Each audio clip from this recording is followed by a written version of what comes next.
Canadian border. Canadian bases. Okay, because I think he was asking about Iranian, no? Asking Correct, but I was just demonstrating what a irrelevant statistic that is by pointing out that there are 21 bases within 300 miles of the Canadian border. And I don't know why I'm having such a hard getting back to this on the American side. 80 to 124 minor facilities. So those would be armories, reserve centers, training sites, and radar installations within 300 miles. Yeah, but So, yeah, having Iran surrounded by 30 bases is not a very big deal. Wait, what did you say? How close was domestic versus international, two very different things. Yeah, the U.S. bases on the Canadian border are in the U.S., so it's a totally different story. Oh, well, we've our bases everywhere. Yeah, okay, whatever. we have bases in Canada? I'm sure we do. We just do so many joint operations of that. I would wager that we probably have more in Canada than in any other country. Okay, so I'm gonna do this. That wouldn't be true. We don't have very many, we don't have any large permanently manned bases in Canada at all.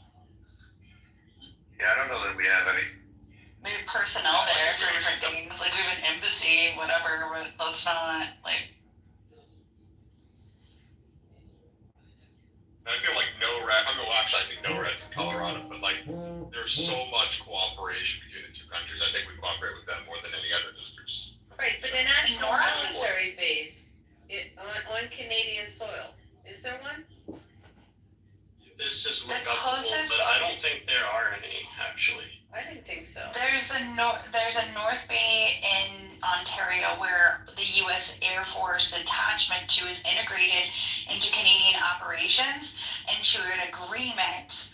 And there are active duty U.S. personnel that are deployed in Canada as cooperative defense arrangements, but there's not we don't have American bases there. Yeah, I know they use Canadian bases a lot, but Iran is But the apparently most just a bunch of NORAD surrounded. bases. Iran is the Winnipeg. most surrounded by U.S. military bases. There are 20 to 29 bases within 300 miles of Poland. ChatGPT says Iran is the most heavily surrounded by U.S. military bases. And then it's Iraq, Kuwait, Bahrain, Qatar, UAE, Oman. I mean, I think you gotta define what surrounded is. Well, I just put in most heavily surrounded. Yeah. While the U.S. has no military base inside Iran, it maintains a tight ring of military installations in nearly every country that borders or is near Iran. I mean, we have military bases in almost every country on Earth. That's not the question that was asked, though. This one is the most heavily surrounded. Not to mention submarines. Maybe ask ChatGPT what it means by heavily surrounded. Define the criteria. Listen, we have hundreds of military bases around the world. Hundreds. And with thousands, actually. I don't know if we're in the thousands. I mean, Last I saw, it was not thousands yet, but maybe that's changed. Don't really, when you define a base, like in Israel, we really don't have a base. What do we have there's bases in Israel. a U.S. base? Where? Oh, U.S. bases. Yeah, U.S. I'm saying there's no U.S. base in Israel. I think the U.S. just gets involved in a lot of things. Yeah, but there's not an actual, not like what you have in Qatar or Turkey. Northeastern Syria, Iraq, etc. Yeah, it's actually very It is interesting. there, and I've never seen it, but maybe you guys can tell me where you think it is. The U.S. maintains 750 and 800 overseas bases spread across 70 to 80 countries. I think America. Okay, so the U.S. has Site 512, which is in the Negev, which is a classified U.S. radar facility 20 miles from Gaza, monitors the skies for attacks, primarily used for threats from Iran. It houses an TPY-2 X-band radar integrated with Israeli systems for early warning against ballistic missiles. That's what Basically, yeah. Are there's boots on the ground there? That's interesting. I mean, the Americans have to operate that. I think that's part of the deal. With the Patriot, when the Patriot batteries were there were U.S. boots on the ground then. Do you remember when they brought in the Patriots? There's Masha Beam Air Base in the Negev, which is a base within a base. I guess it's a section of an Israeli base that is American. It's located within the IDF's Air Defense School. It houses dozens of U.S. Air Force personnel and supports missile defense systems. So, also missile defense. Nevatim Air Base. Been there. You've been there? Nevatim? Probably. It's like a big one. It says. I mean, I gotta tell you, the pilots there, whoa. Sorry. Just had to have that moment. It's so interesting that there's not another country that even comes close to having as many bases globally, like at all. Like nobody even comes close. Liz, we are double the amount of bases since the Cold War. It's fucking insane, actually. Now that like The This lotteries is- here, Would be there are 750 to 800 military bases overseas. There are 128 major or permanent installations. I mean, so the U.S.'s role is so Yes. power. UK. Second, UK? Yes, or Russia. Russia has about 18, but they lie, so can we trust them? I don't know. So it's either Russia or the UK, somebody would have to look that up. And the French, they've got the fucking Foreign Legion. Good for them. What's interesting to me is like having bilateral defense bases between Canada and the United States. Because somebody was bringing up NORAD before. NORAD is a really interesting place, but I would argue that we probably have larger missile defense that's not public, like at Schriever Space Base, which was once Schriever Air Force Base, because we have a bilateral contract at NORAD with Canada. So I don't think we keep all of our best shit. We'll catch Santa Claus one of these days. That's the most important Yeah, thing. catch him every year. What are you talking about? They have the whole They track him. radar. They never captured him, though. He keeps fulfilling his mission. They'll shoot Do him you down. guys know the country with the most U.S. military bases? Let us guess, don't say it. Us. With the most, Yes. Most bases. Don't say it. should be Poland. Oh, Japan. Maybe Germany? Japan. Japan. I thought you meant like, I was like, we don't have the most. 120. Yeah, Japan. My sister was in Fusa for 4.5 years and learned quite a bit about the amount of military they was Still have having. Okinawa, I think. Went to see the one in Okinawa. The second is Germany. APAC had a group that went there, and we went on I guess it's a destroyer. I mean, it's a really interesting base. You know, because there is a section of it where the Japanese have their fleet, but it's a small part of it. But they keep their boats there too. Now I I'm mean, the United curious States where has you like run a that dozen state. different divisions all over the world, like CENTCOM in the Middle East.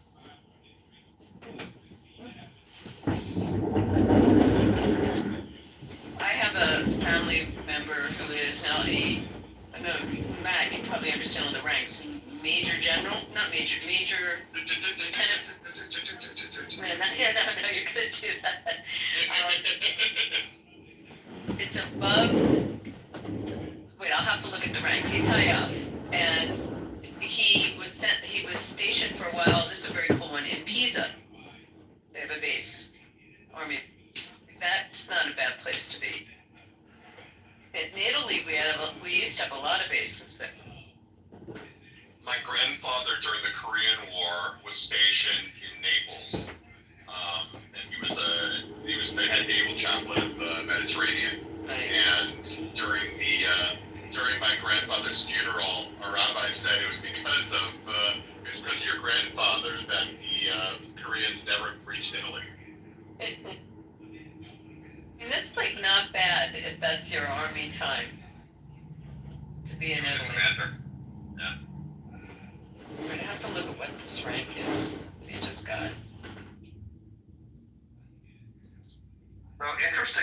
Syria Iran's only like official bases, like not through proxies, but they're actual people. There were 10 in Syria, they're all gone. And then there's 2 in Iraq, which may or may not still be there. I mean, those were their proxies, basically. Yeah, so basically, in addition to losing, all of their proxies, they also lost the vast majority of their, basically 90% of their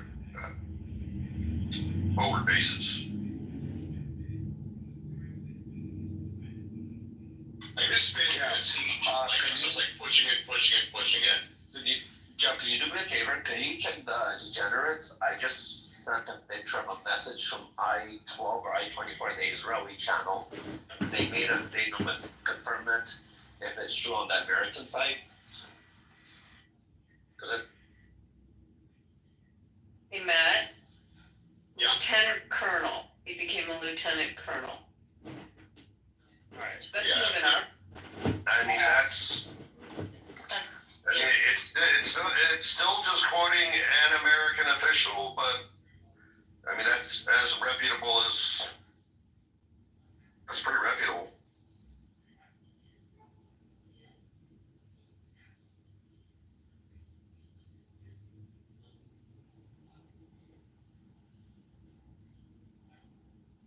That's all I had. They see you again. did you see it, Jeff? Sorry, I got a phone call.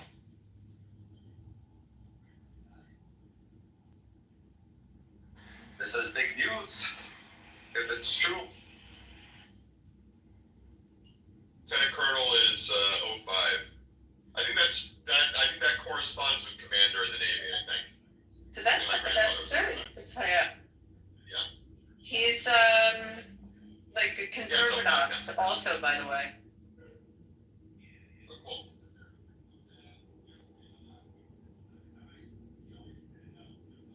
Yeah, corresponds with Commander of the Navy. 05. Sang in the West Point choir and is still pretty observant.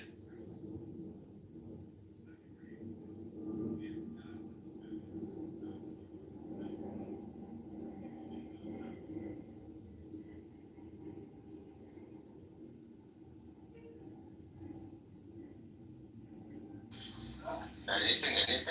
Because this is cool if it's true. Pretty excited. I heard Iran was threatening our Channel 12 and Channel 14. Yeah, I saw They that. would be the first to threaten Channel 12, though. Could we just get them to take out the view? That would really be helpful.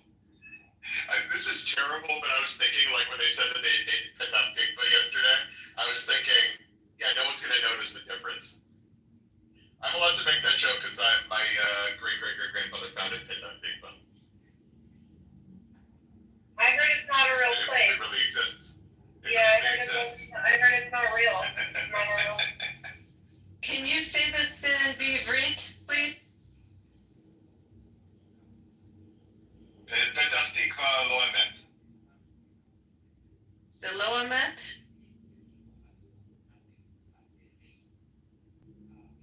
Zenim. כמו עיר בגרמניה שלא קיים. There's lots of you. מה?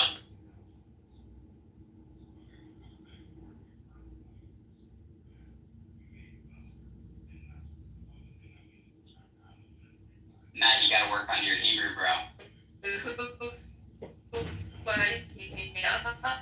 Trying to keep it simple.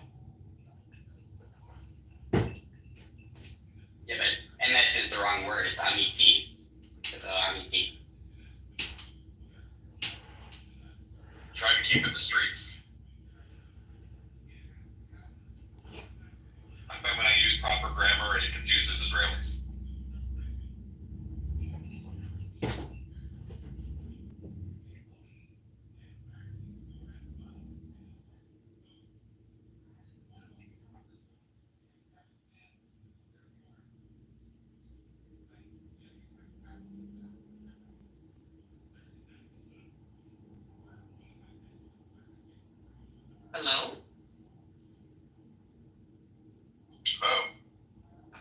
shirt's static, and I'm like,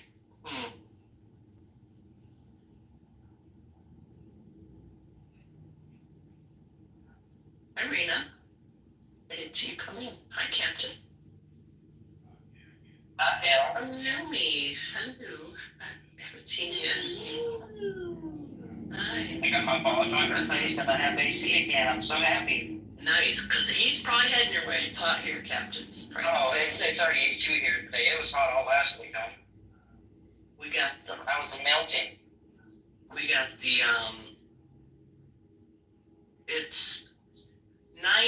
it's 90 right now, but next, let's see.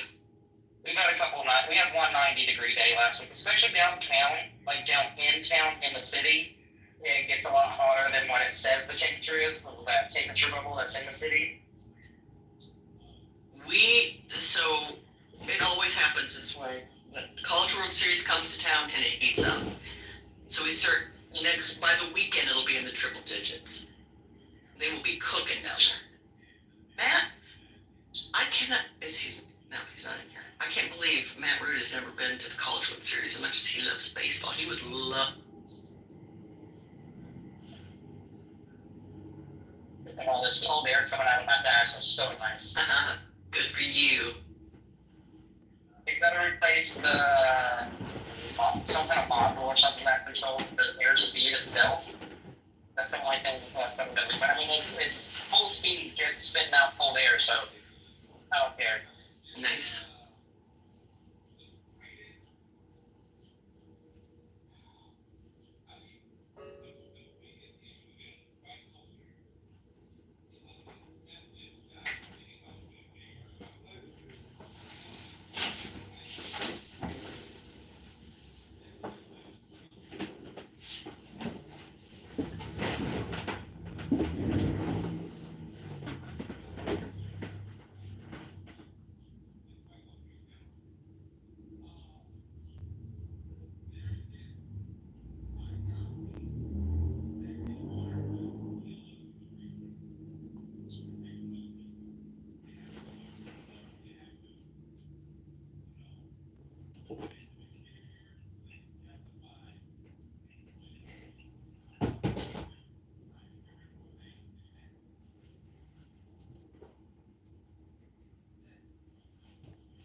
It's so much quieter with that wheel bearing in place. It's so nice.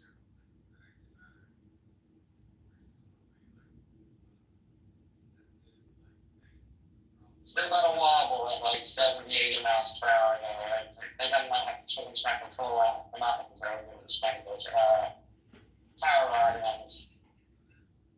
And then that other ball like needs to be replaced. But it could be the CV axles too. I know I need to change my struts, but that could be part of the problem. But it's not bad yet. Well, not bad yet, should I say. They're home, but they're not bad yet.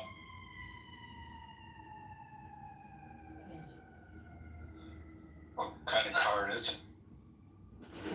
So what happens when you have a 2011 with 137,000 miles on it? You're gonna start replacing parts.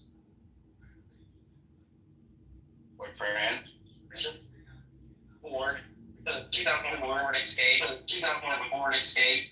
Yeah. XLT 2.5 liter. Front-wheel drive. Seriously.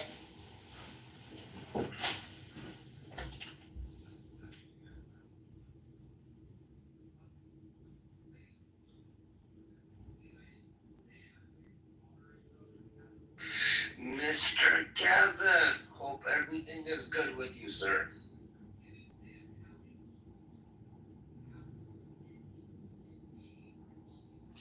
We were worried about you. I was actually asking what the fuck happened to you. It's true. He did ask about you.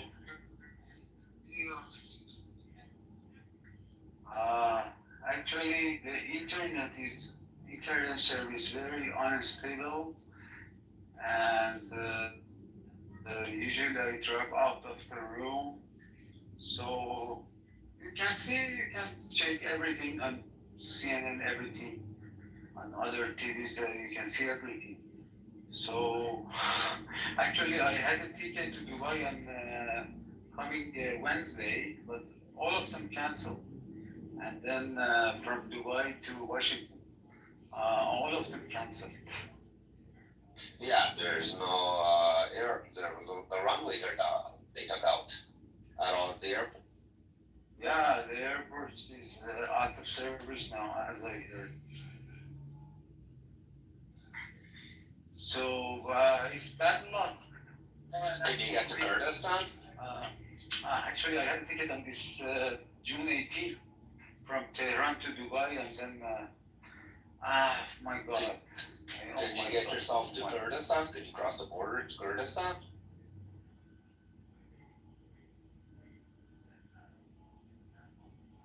Anyway, we are just seeing the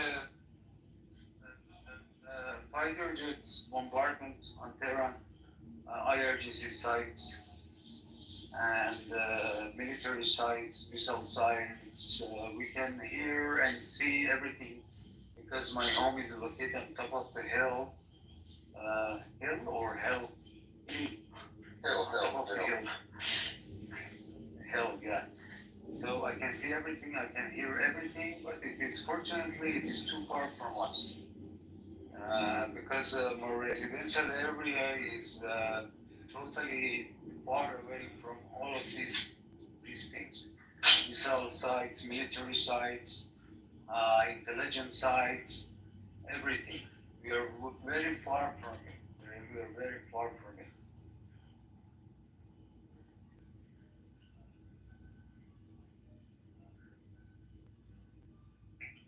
Thanks, but we are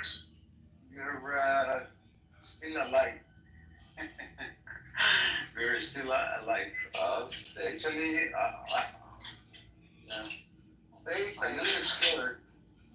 Thank you. I'm not scared. I know everything is spot bombing. Actually, targets are already decided which target they have to attack, and this is a spot target. I'm not worried about anything. I'm not worried about That's anything. so great to But hear. actually, I'm worried about the. Yeah, actually, my main concern is losing power and tap water. Because if they hit the power generators, power plants, and water reservoirs actually, then we will face a big problem. Otherwise, there is no problem up to now. And also, the gas is hard to find, and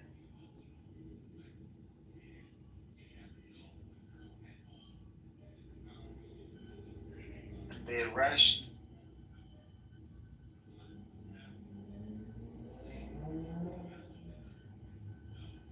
It is ration.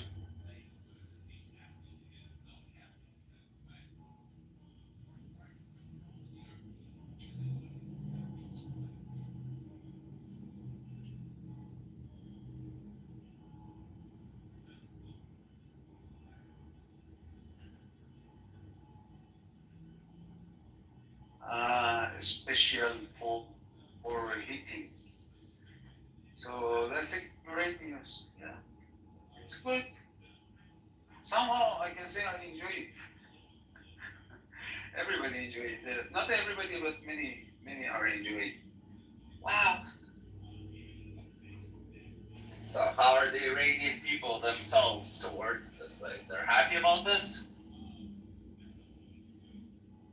Majority. Yeah, actually, because majority is happy because of deleting those people or those persons who were hated by people.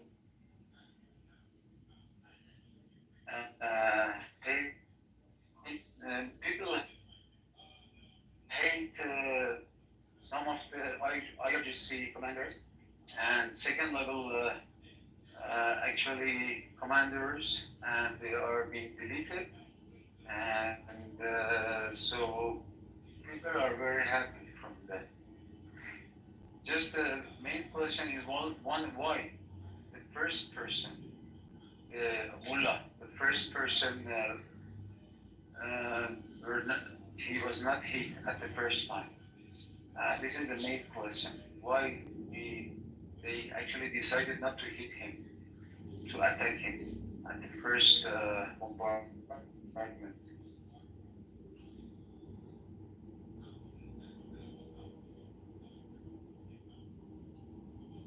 I heard there's a jail that people are breaking out of right now because all the guards left. The jail is called, I'll tell you what the jail is called.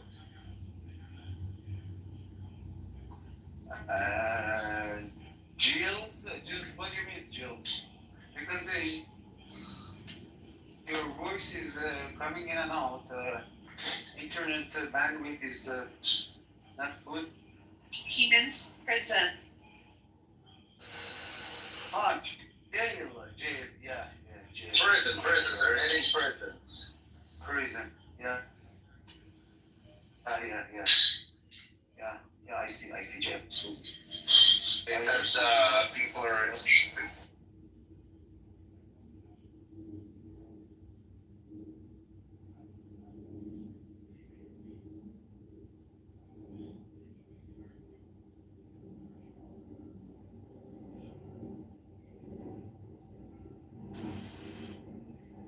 On another note, hopefully this is going to be done soon.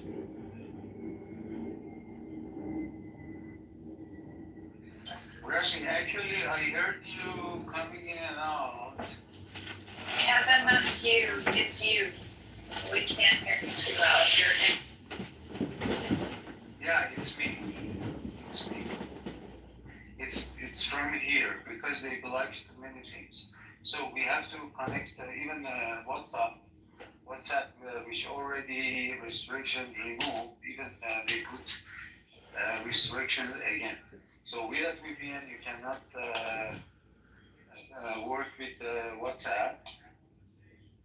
So VPN capacity is. You should try low audio Everybody on Clubhouse. Use actually they. Yeah. Clubhouse. Change your Clubhouse setting. It's a.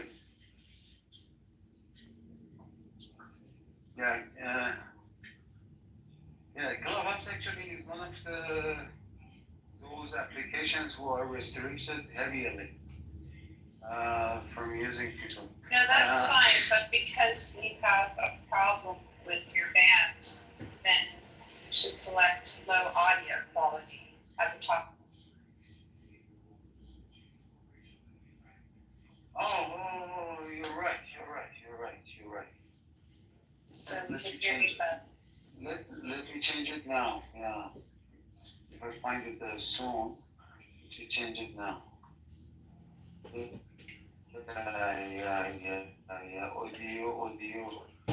Audio quality. Where is it? Okay, let me give me some time. No to find problem. it, and then, you're right. It was a good idea. It's under the settings on the top right with the ellipsis, the three dots.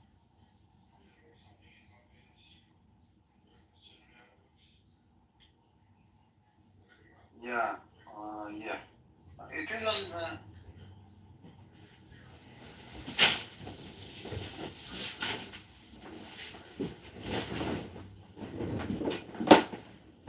I put it on low. Yeah, now we can I hear you. hope it will get better. Yeah. Yeah. That's a good idea, actually. That you were Anyway, Glad to hear you're safe. thank you very much. Thank you very much. Yeah, this is it. Actually, Iranian people now understand what the Israeli people actually suffer from sirens every night, go to shelters, and Oh, yeah. they now understand. Yeah, now they understand that how they are suffering from every night. They have to wake up, go to shelters. Now they actually they know. They know. Do you think that they're going to overtake the regime? It seems so. It seems so. Everybody is waiting for that. It seems so. Nobody knows. Actually, in these cases, nobody can. But as far as I know, the scenario which is President Netanyahu is doing is the copy of Hezbollah removing Hassan Nasrallah. First of all, removing all part of the military sections and commanders, and then the head. This is the same scenario, successful scenario actually. It seems that it is done a copy of removing Hezbollah from the power. Very strategic.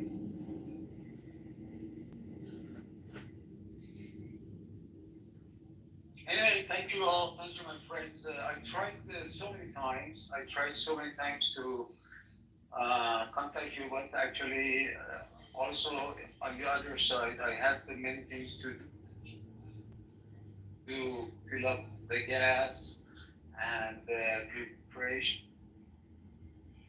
Yes, of course. And You have to stay safe. that and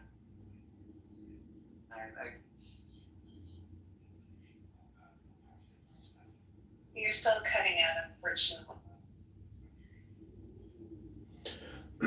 yeah, and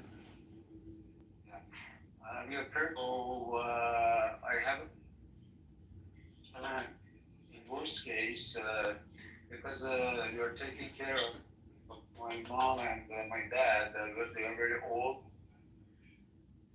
and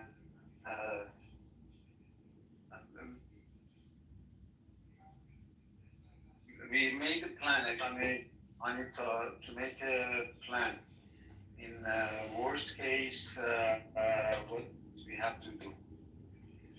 So anyway, thank you for your kind and thinking of me. Happy to see you again all. Stay safe. Thank you for updating. Rena, everybody, you up, everybody, which I know, Zach, you know me, everybody. Thank you very much for your. Stay safe, brother. Thank you, Raki. Thank you. Oh, my mind is open. Stay safe. Oh, I told my mic is already open. I should have just. So actually, Go on. yeah, go on. I was just gonna say I should have just put my brother on to talk to you yesterday.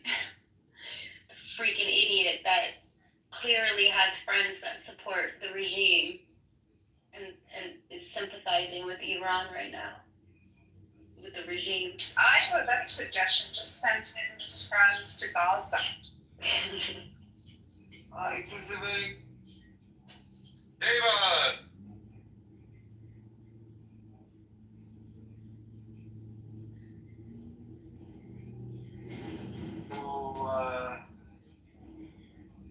But this is it, yeah. It is more than 40 years. The regime says Israel should be baked out of the map. We have to destroy and we have to, they just rhetoric.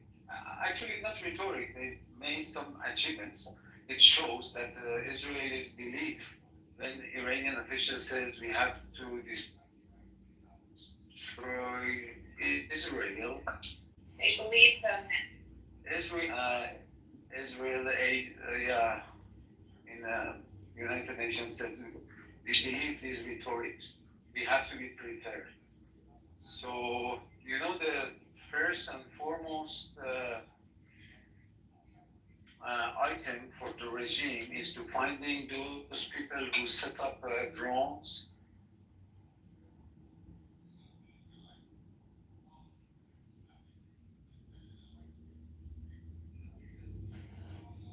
And active them.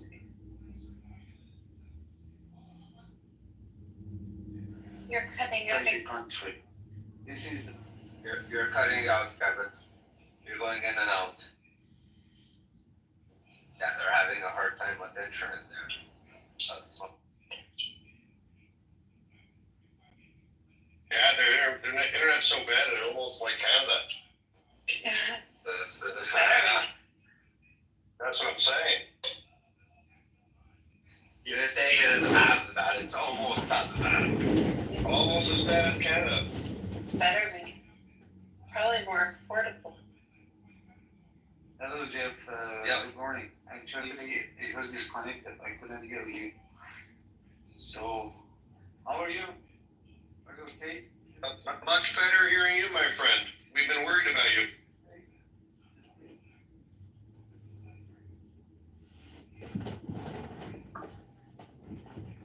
I think his internet is worse than mine, though. No, yours is good, Jeff. It says we've been talking. He's going in and out. But he says he's good. He was about to get out of Iran. Oh, yeah? Yeah, but his tickets were like for a few days before all this shit happened. He already had tickets.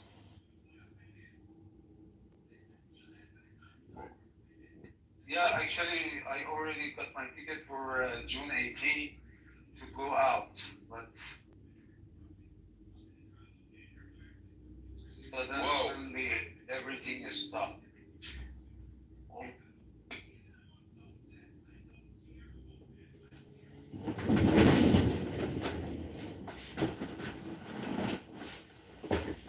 It's called bad luck, cursing to bad luck.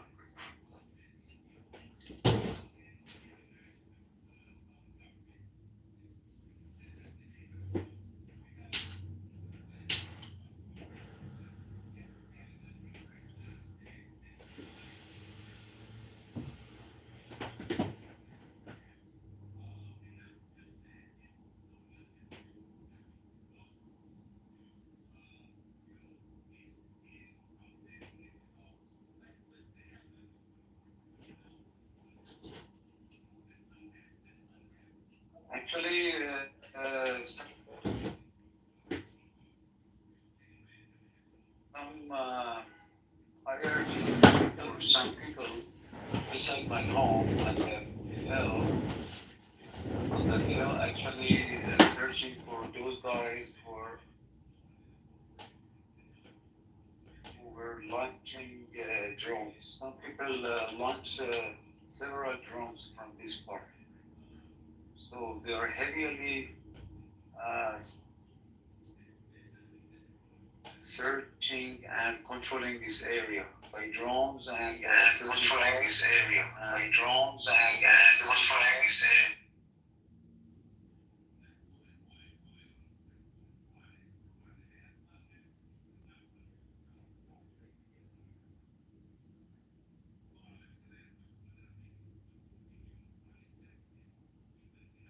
Yeah, and I gotta go. Have you ever pointed to where the yarmulke and that you're a Jew? No. And as a matter of fact, you can thank an Armenian woman for not putting Malcolm X in jail. Because his girlfriend that he went around Boston robbing stores, she was Armenian. And when they said, hey, just tell us he forced you to do it, and you'll go free, and we'll put him in jail for life. She said, no, I did the crime, I did the time. Should we So think thank a white Armenian girl from Mount. Literally a should Caucasian. we think Armenian that ethnically cleanse black people out of North Hollywood? Should we thank them too? They ethnically cleanse. Absolutely, yes. Absolutely, yes. Well, They did. I'll Yes. tell you what. You know what?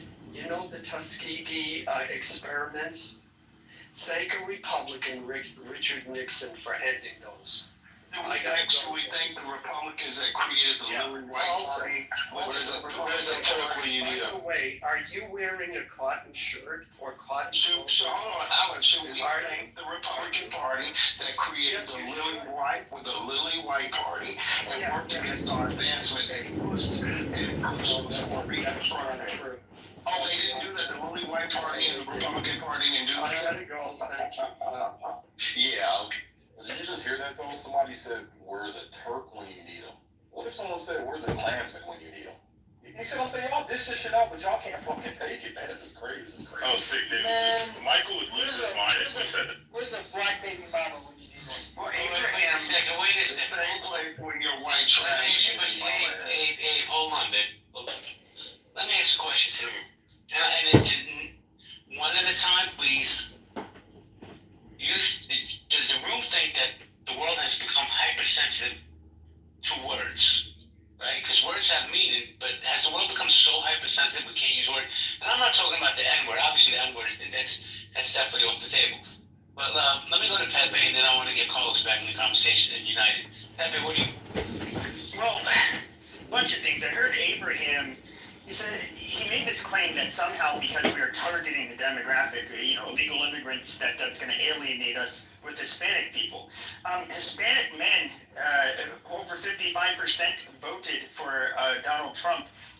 While he was saying he was going to have the largest deportation order, you have to understand that, first of all, a lot of the Hispanic Americans, majority Mexican American, do not look at themselves as the same as the immigrants. In fact, in real life, they see themselves as different. There's a little bit of antagonism that goes on between them. They look at what Mexican Americans as not real Mexicans. You don't speak Spanish, you've never been to Mexico. And they also, there's a lot, I don't need to go into it. But with that being said, yes, white people are becoming a minority. Who's also becoming a minority is foundational Black Americans. The only reason African or blacks are going to be 13 point whatever percentage in the future is because even though you guys have below birth rates, below replacement level birth rates, your population is going to still relatively remain even percentage wise because of African and Caribbean immigrants. Now, what I see, and this is the funny part, and I think a lot of Black people are kind of realizing it now, is that as somebody who grew up around Mexican Americans and even Mexicans, there's no brown or black coalition. They will side with white people. They want to live with us. Our daughters can marry each other, but we'll never let them marry one of your sons. Well, there's a few exceptions, but for the most part, we don't want to live around Black people either side. I mean, Mexicans or whites. Look at how they operate in real life. Don't look at what they say, look at what they do. They are very racist towards Black people. Somehow you guys think it's going to work out well for you. I don't see it happening. And we don't have the same problem with African immigrants that we have with white immigrants. African Americans. All right, Pepe, hold on. So I don't see this working out for you guys. All right, Pepe, hold on. Let's go to United. I guess you want to push back. How you doing, United? Hi, how are you guys? I hope everyone's doing well, and the females and the gentlemen and the good people of the earth. Please, thank you so much. I understand where you're coming from, 100%. Literally. Racism, colorism, it's all like intertwined, culture, everything else. On some serious concept. It's okay for this deportation to happen? No. Because why?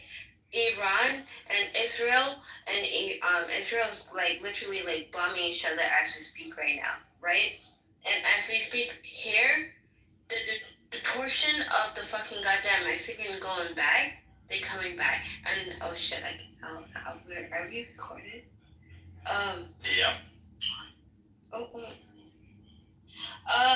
So no, sincerely, we have to just work as people. United Nations cannot be disclosed. Not. What did you say? No. United, land your plane. So by the way, there's a number of weeks. I wanted Hold on, United. Remember that United Airlines is not landing at all. Hold on a second. Over 1 million people self-reported and deported themselves back to their countries. Go ahead, Rick. Yeah, I mean, I don't want to live around poor blacks, but I don't want to live around poor whites either. So, I don't know if that makes something that. Yeah. Yeah, there's that. Yeah, but Pepe doesn't know this. I never said, we know how Hispanics feel. That's why when you look at the protest in Los Angeles, you don't see black people, black Americans largely represented. And let me just say this, black Americans, in terms of our birth rate, has not fallen below replacement rate. We still are at 2.1, so we're still above replacement. We will fall below replacement by 2050. And so we're fully aware that we're educating more of our people on this issue and this reality. And it is said that if this continues, that the Caribbean population will certainly overtake us in terms of birth rate and population by 2050. So by 2060, actually, it's 2060, according to Pew Research. So we're fully aware of that. But once again, Pepe, we're not even talking about people that will join black people on our side. I'm simply saying that if your fantasy, you and Alan's fantasy of a race war, it would start as a race war, but then it would evolve into a civil war in this country, because every radical organization, every radical institution that had been waiting for the day would certainly take advantage of it. So this is why a lot of these radical institutions and organizations are so reliant on trying to get black people and activate black people to come out and protest, to come out and fight and stand next to them, because they understand the implications of the police state, the militarized police state, and they're hoping to induce a race war so that they can then begin the process of inducing a civil war. And again, with the state attacking Hispanics, as you've seen in Los Angeles, the radical organization, you're not here in LA, but in Southern California, California as a whole, because remember, 48% of LA County is Hispanic. There are radical left-wing organizations that have at this point well over 1 million Hispanics that are part of their institutional organizations that in a civil war would pop off in this country, and a race war would certainly piggyback off of black people to set it off in this country. So understand that it's not about them aligning themselves with us because they love us. It's the fact that people would piggyback off of something like that to virtue signal to set it off in this country. By the way, I just posted the link. It's at 1.58. It's literally, I think it's within 1/10% of what the white replacement rate is. You guys are literally dying off at the same rate that we are here in the United States. Okay, post the source. Yes. Yes, a birth rate is 2.1 per woman is generally considered low. That is below the replacement rate. We're not below replacement rate. We're at 2.1. 2.1 is low because you're not taking into consideration. It's not below replacement. It doesn't matter. Post the link that shows it's not 1.58. You're not going to find it. You guys have been below replacement rates for a while. No. You made the assertion that our birth rate, you have no evidence to show that our birth rate is 1.5. I just posted a fucking link. UN report says white birth rates are plummeting within the African American community. And the reason I don't know because where's the link? I don't see the link in the chat. Where's the link? People are willing to kill themselves way more than white people will ever kill them. Pepe, you did not put a link in the chat. Where's it at? Yes, I did. Just scroll up. You should barely. You barely have to scroll up. Black people, it sounds like, I don't know who needs to hear this, but my foundation of Black Americans, these numbers are startling. Yeah, it's called. I thought it was the white birth rate. It's called self-replacement fertility. Listen, black folks, y'all better get to fucking.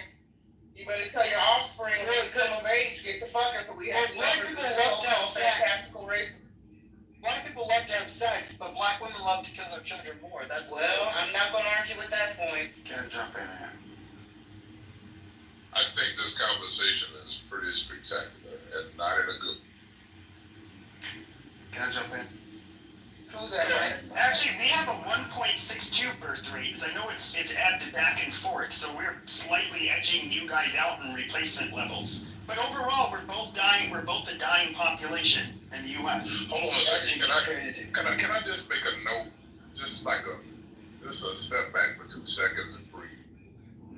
We are literally on a call in the middle of our day in 2025 with all this stuff in the world on fire, like JB Sting said the other day. And a bunch of intelligent people with 100 plus, several hundred, whatever people in their audience are watching the white supremacists, nationalists, whatever ideology folk, and other people argue about the replacement rate for different races over the next several years in the context of who's going to be the mightiest in the race war between cultures in the United States. Oh, no, that's not what I was saying. No, I was that's saying not- black people should stop killing their babies. That was Abraham. Black people should stop killing themselves. I'm not saying that. Yeah, I'm actually speaking for black people. I'm not having said that everyone is having, but that was the premise of the reason that we got into this conversation, because of Alan saying who would win the race war, and then we started talking about numbers and so forth and so on. So I'm just saying it's just so strange and weird that we're even strategizing on who's going to win the race of having more people, right? It's like not trying to be funny, but who gives a shit? Yeah, but it's important because the data that Pepe put in does not show that that the black birth rate is at 1.5. He's right. I think he's looking at 1.5 or 1.6 million. I'm talking about. No, it says the fucking number. I'm looking at it. It does not say that the birth rate of black Americans is at 1.5. That is well below replacement rate. Right? You don't even come back from that. So you're lying. There's nothing that shows that. It shows that the birth rate is declining and is record low. But hold on a second. Hey, here's what I don't understand, right? You've been, to me, you're smart, very intelligent. You push back on some points. But for us, let's say black culture, right? I hear people all the time, that's a part of the xenophobia that's fueling a lot of the sentiment against Mexicans, for whatever it's worth, right? And I have no problem with my black, North brown people, right? So, or white people for that matter. My question to you is, what does it reflect or represent for you to have such a fierce debate with a racist about whether it's 1.5 or 1.6? What does that mean to you? Well, okay, it's just data. I just don't like when people push false narratives. Like we're above replacement rate. If you actually add Africans and Caribbeans in, we shoot up to roughly around 2.2 in terms of our birth rate. We go to 2.2. But if we extrapolate them, which is about 25% of the overall population, it drops to 2.1. So we're still above replacement rate. Post a link that shows that. You can't do it. 1.9 replacement is below replacement. So once you hit 1.9, you typically don't come back from it. It's almost like you're arguing with the tiki torches in Virginia, right? Where you would not replace us. What I'm saying, the whole concept of people being replaced is fueling a lot of sentiment. My question to you still, before you get back into it with the Keegans and the Als and the Pepes, what does that matter to us on the app that don't think like Keegan? Well, I will say this. We should be concerned about our population decline, and we should want to have replacement rates and continue to have replacement rates, because once you fall below replacement, that can mean that's big trouble for your population. That means you're going to continue to decline even further, and that is very dangerous. So I don't want that to happen to our people. I want us to remain above replacement rates. I want to see our culture perpetuated, our history, our heritage perpetuated, our families perpetuated. That's very important to me. Hey, so let me ask you a question. Hold on, Pepe. I'll come right back to it, promise. And I'm only ask this question because the rhetoric I've heard in this room all day. What community do you think is more anti-black, the white community or the Latino community, Abraham? Well, obviously, white America. America because white America has the power to institutionalize their white supremacy and harm against us. However, we have seen when Hispanics gain that power, they get a battery pack, a white supremacist battery pack put in them, and they act on that, right? They act on it against us, which has harmed us. We see California as an example of that. So we understand that anti-blackness exists in all communities in the United States. We see it amongst Southeast Asians. We see it amongst Hispanics. We see it amongst the Chinese, Koreans, right?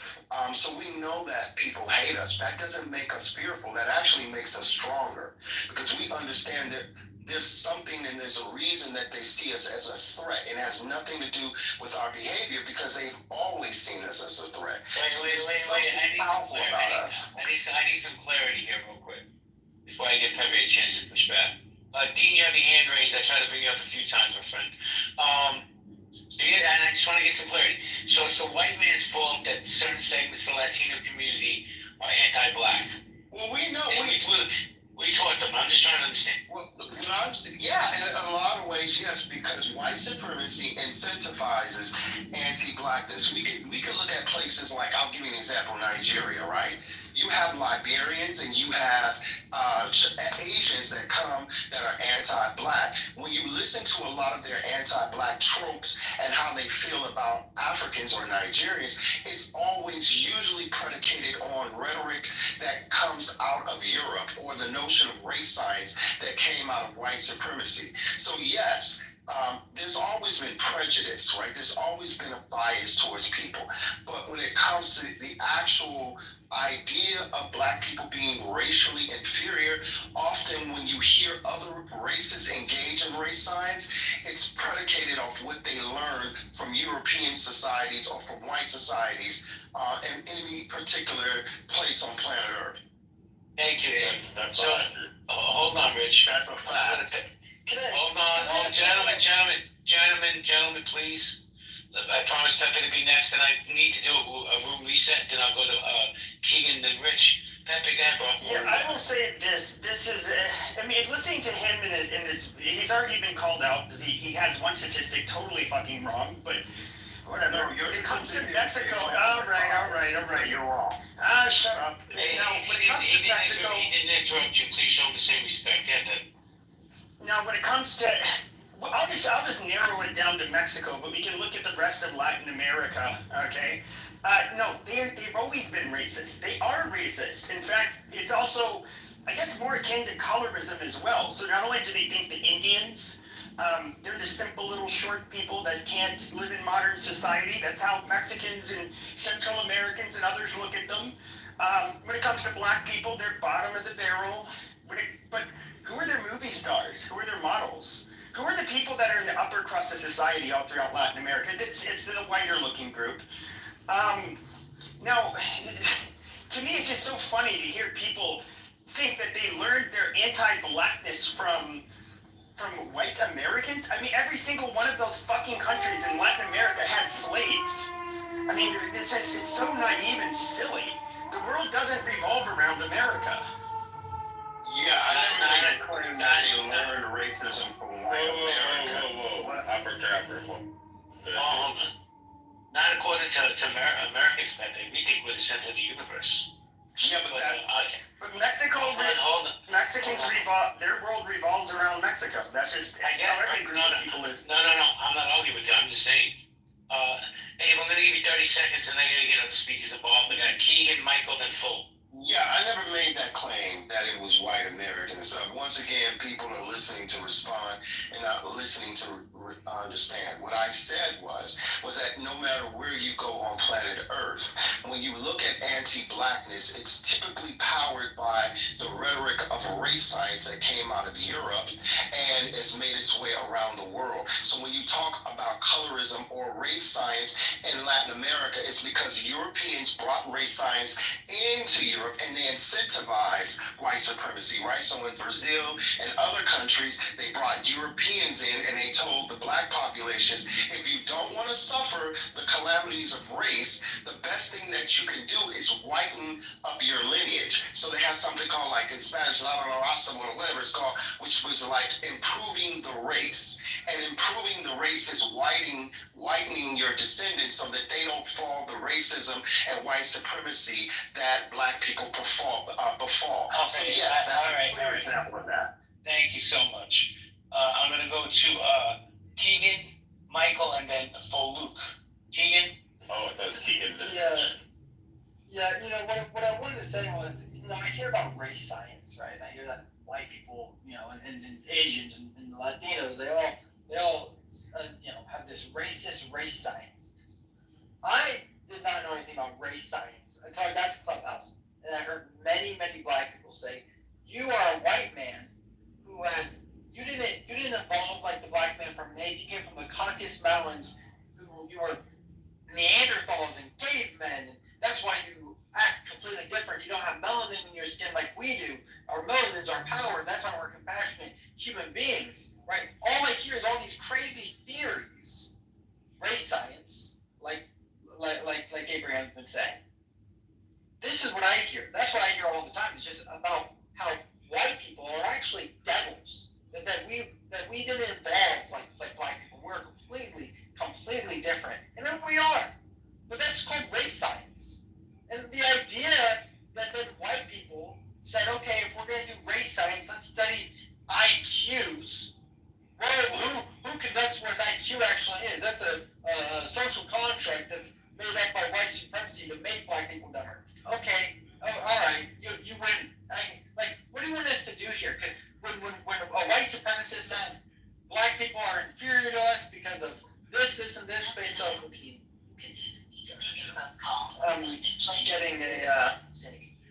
Yeah, if I can correct the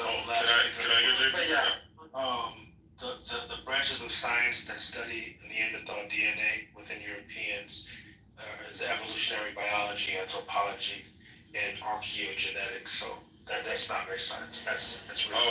Wait a second.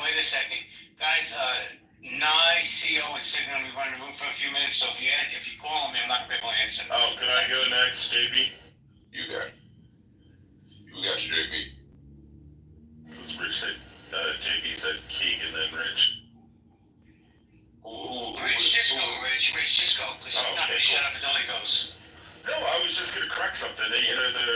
With the Varna ancient Vedic framework categorized society in four main classes. I mean, this is just something that existed before colonizers showed up in India. Also in East Asia and China and stuff. Anybody that was darker skinned was considered lower skilled, lower class workers because they would get more dark from working in the rice paddies and rice terraces. Also, MJ, what you said is factually inaccurate because, no, it's not factually inaccurate. I mean, it's like your narrative is, 2021 Princeton, what's his name? Lu Cho from Princeton University in 2021 showed that there's Neanderthal DNA in all humans on Earth, not just whites. So.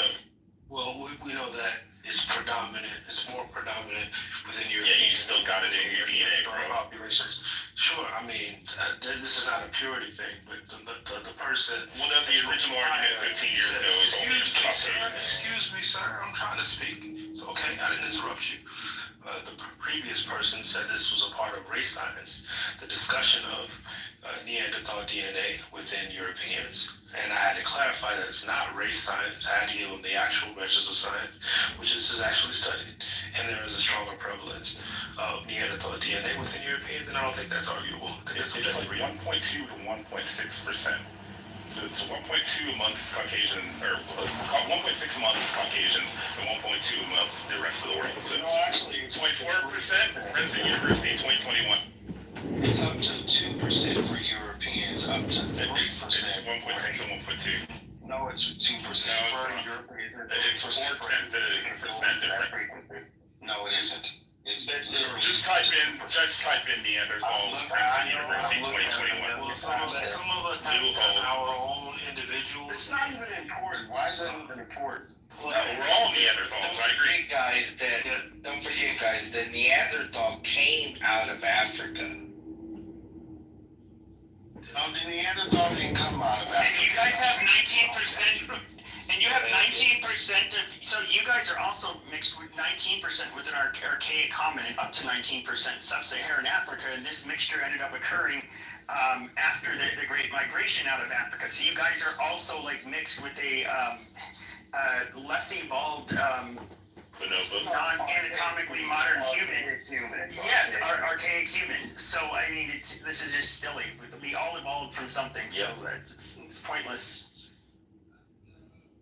But prior to 2021, you could have claimed that all white people and Asians in Europe and Asia were the only ones with Neanderthal DNA until, modern genomics actually shows that it's all people. I think I was the next. Jimmy said. Can I just chime in on the statistics when the birth rates? I mean, I don't know if everybody here knows who Nipsey Hussle was, but for all of you, he's American. But for me, I met him about 20 years ago. His father's Eritrean. I was in Eritrea with him. But for all of you, he's an American. So just to make sure that just because if you're black in America, that doesn't mean that you have 100% African American heritage. You can have parents that are from Africa, other parts, and the African population is growing. In a couple of decades, there'll be 4 billion people in Africa. Europe isn't growing. So for what you said, Pepe, by statistics, if it's a boxing match, the guy standing is the guy winning. I'm not all for this race war, white, black, whatever, Hispanics. But statistically, the black man is the first guy here. He's going to be the last guy standing. It's just statistics. What do you mean last standing? What are you talking about? And how does that play into statistics? I clearly missed something. Statistics, when you're talking about birth rates, 2% here, 3% there, that doesn't matter if Africa is growing at the rate Africa is growing. If Africans send 200 million to America, Europe ain't sending nothing anymore. Because Argentina used to be like 50% black, but they killed all the black people. All the black guys were in the army. The rest of them fled to Argentina. So if Africa did what Europe did, then it would be all over today. But statistically, Europe is not producing white people anymore. And most of South America, Central America, have African blood in them. So just by the nature, black people are going to be here. Asians and black people are going to be the people standing in 100 years. Not even Asians. Let me just say this, that Nipsey Hussle was half FBA. His mother was a Louisiana Creole. But by the 22nd century, 1 out of 3 humans on planet Earth will be African. There will be 3 billion Africans on the continent of Africa alone. The fastest growing population in the world is sub-Saharan Africa. Or I don't even use that word sub-Saharan because it's pseudo and anthropology doesn't need that term anymore. But in so-called sub-Saharan Africa is the fastest growing population. Not North Africa, not East Africa, sub-Saharan Africa. How's it sub-Saharan? How's it pseudo? I mean, it just means you come from. It means the people that come from south of the Saharan desert, which is true. I don't want to go into it. It's pseudo, and anthropologists don't even use it anymore. They know it used to be black, all black. They they built all the pyramids, of course. So that's not even a point. So by 2050, so as an example, by 2050, the Asian population is going to decline, right? China's population, India's population is going to reach its peak and it's going to go on a steady decline. That's just the reality. And that's partly due to China's one-child rule that they did that really hurt them in terms of population and reaching that peak by 2050. So yes, by 2100, by the turn of the 22nd century, we will see that 1 out of 3 people on planet Earth will be African. So the African population will dominate the population on planet Earth. Not only that, by 2050, Africa will have the so-called sub-Saharan Africa will have the youngest working population on planet Earth, which is very interesting. White people had to go into the continent of Africa and drill white people didn't do any of that. If anything, white people were the disease. Hey, Ben, ask a question. At all these numbers, what percentage is mixed race? Because there's more mixed race people in the world now than ever before. Yeah, mixed race people will continue to grow, but overwhelmingly, sir, JB is your name, sir, and all due respect, yes, 1 out of 3 people by the 22nd century will be African, and the the sub-Saharan population will dominate the continent of Africa in terms of numbers, and they will spread, they will through immigration, they will continue to spread throughout the world in Europe and all that, so that's likely where you'll start to see the population of biracials and mixed people grow in Europe and some in the so-called Americas, mostly in Europe though, and in some places in Asia. But the Asian, I'm just speaking specifically to the decline and the uptick. Asia's population will begin to decline by 2050, particularly China. And then the incline will happen in sub-Saharan Africa. And in terms of Europe, You've been doing 30 minutes. Hold on, because I got other people on stage that haven't even spoken yet, bro. I promise I'll get back to you. Quick question. Now you want to say something? Yeah, quick question, and I'm not even trying to be funny. Anybody have a theory on what percentage of the population, by what you said, Abe said 2030 or 2050? I think he said 2050. Anybody have a theory on what percentage of the population will be transhumanists? Because we are living in this, age of technology, the emergence of man and machine. What percentage of the population will be, half human, half Terminator?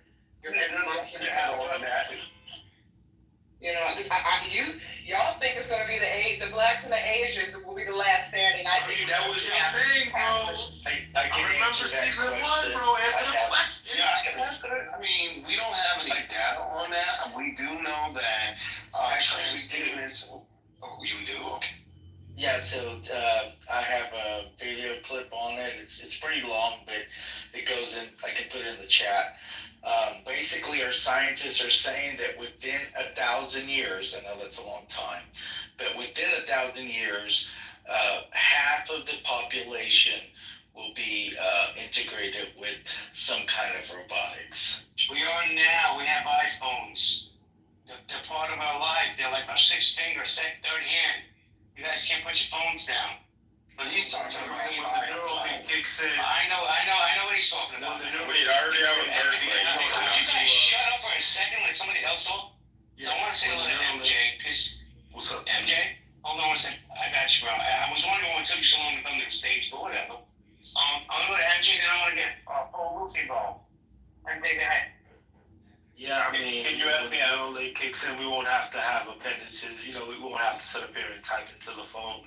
We can just think thoughts, and things start to happen. We will have our lenses in, be able to see things, make decisions. It'll be a pretty interesting time. I hope I live. Thank you, MJ. Hold on. No, Dad, no, I'm sorry. No, I'm just saying I'm voting for the robots. Humans are too destructive. Not that the robots won't be, because I think those turn on the humans.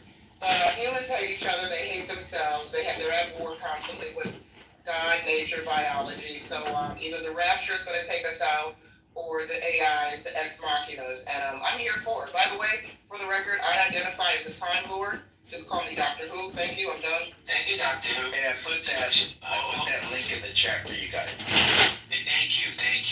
Can I go to Foluk? Because Foluk hasn't spoken. Am I saying your name right? Foluk? Foluk? He waits on stage for an hour and then leaves when I try to reach him. Hold on, Michael. I'm going to go to Mother, then Othello, then you. Michael, Mother, go ahead. So, not really related to the transhumanist argument, but more of like the room title. So I actually think that this conversation is really interesting, because I was in that room this morning, JB, where I think originated this, and I think what I was saying, I actually said this last week. People love to use on this app anyone that they don't agree with. They love to tag them as being a racist on this app, and it's actually like that behavior has spread like COVID on this app. Everyone does it. And it kind of devalues the term entirely when you actually, now I question people who are constantly calling other people racist. It's like, are all these people that you're labeling actually racist, right? And actually, I don't even believe it anymore. Nicholas, did you see how many people were calling me racist? How crazy was that? There was like 10 people in there. Or, I don't know, 10 is it, but I was reading the chat, right? But I that anyone who is somewhat conservative, anyone who has any viewpoint that is not agreed with Democrats is a racist on this app, and that is a problem. And I said that actually in that room, in that same space, that people in that room have a problem with doing this about a week ago. And I got so much. Hey, JB, can I just address a joke tonight? Hold on 1 second. No. Just a joke. Oh no, hold your joke. Don't want to get for Luke a chance. For Luke, are you there? Hello, you got to unmute, honey. It's the bottom right. Yeah, Rich, tell your funny joke. Nye, I just want to say this joke, and I know all the racist black people are going to get really mad, but I am the master. I love you. We're friends now. Look at all the black people. Did he just say he's the master? I get what he said. Okay. I'm the master. All right, Master Data. We're going to go with Michael.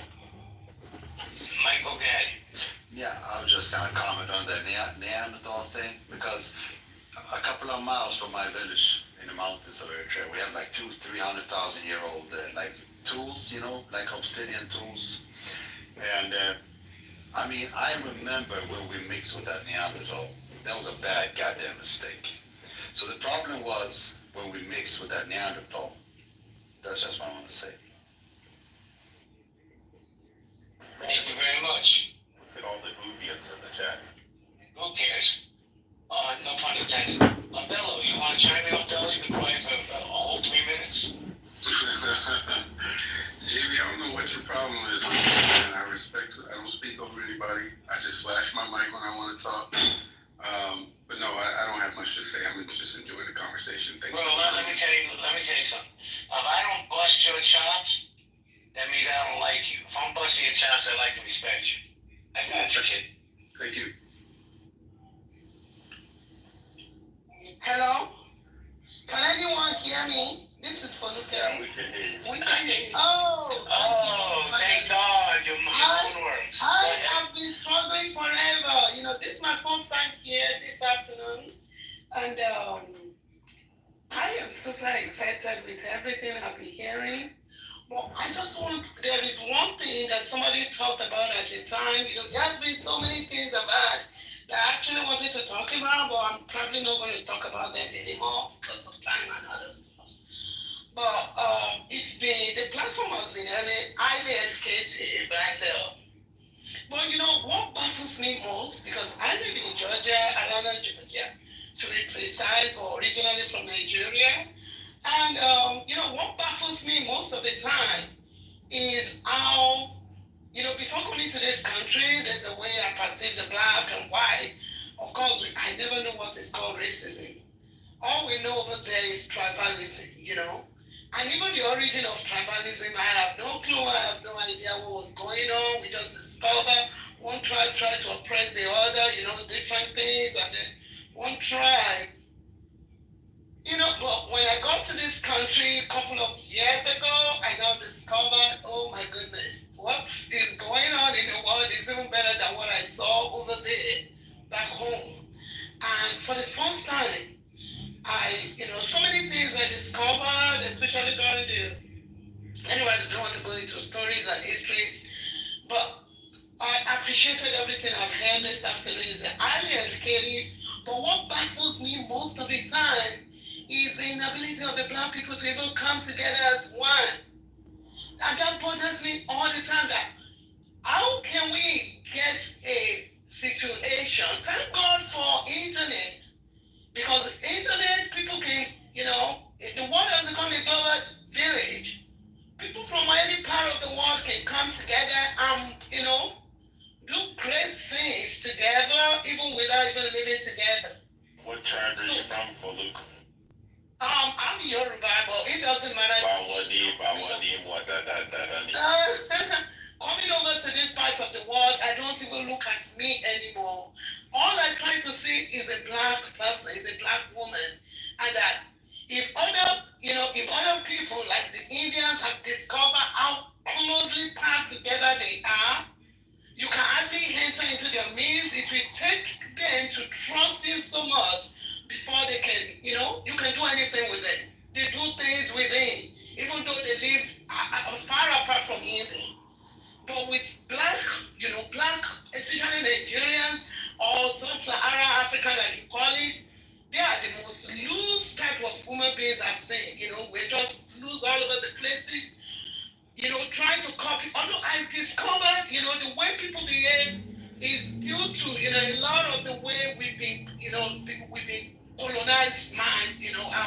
be colonized. We don't believe in our things. We believe more in, in the whites. It's just a lot going on.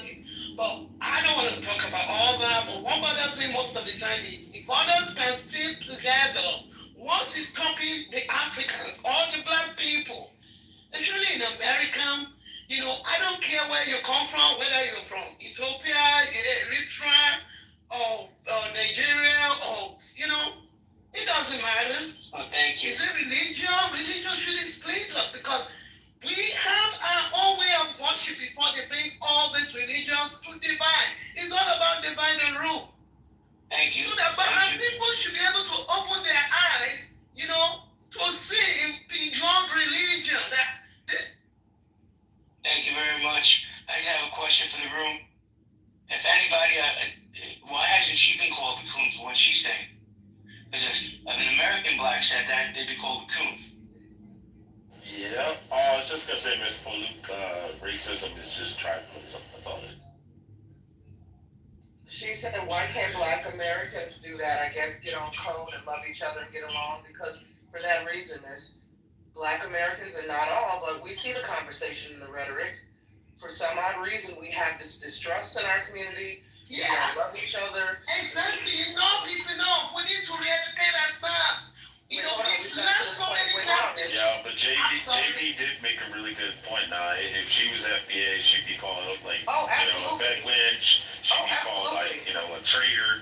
100%, most especially by black liberals. Mm-hmm. Listen, I get called a coon and a maggot and a trumpet all the time by black liberals on this app because I seemingly have conservative views. You find that a lot of black Americans, because they lean left, okay?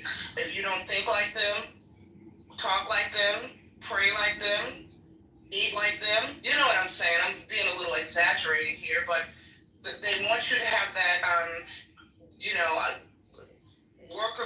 I should say worker bee, share that same ideology that keeps them always blaming everyone for their problems. Blaming the white man, blaming the black woman, it's all the same rhetoric.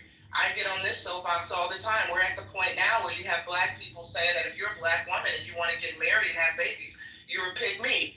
You have black people telling black men if they want to date and court women and get to know women and be kind to women, they're a simp. We have a very disturbing mental illness permeating in our community that truly needs to be a case study.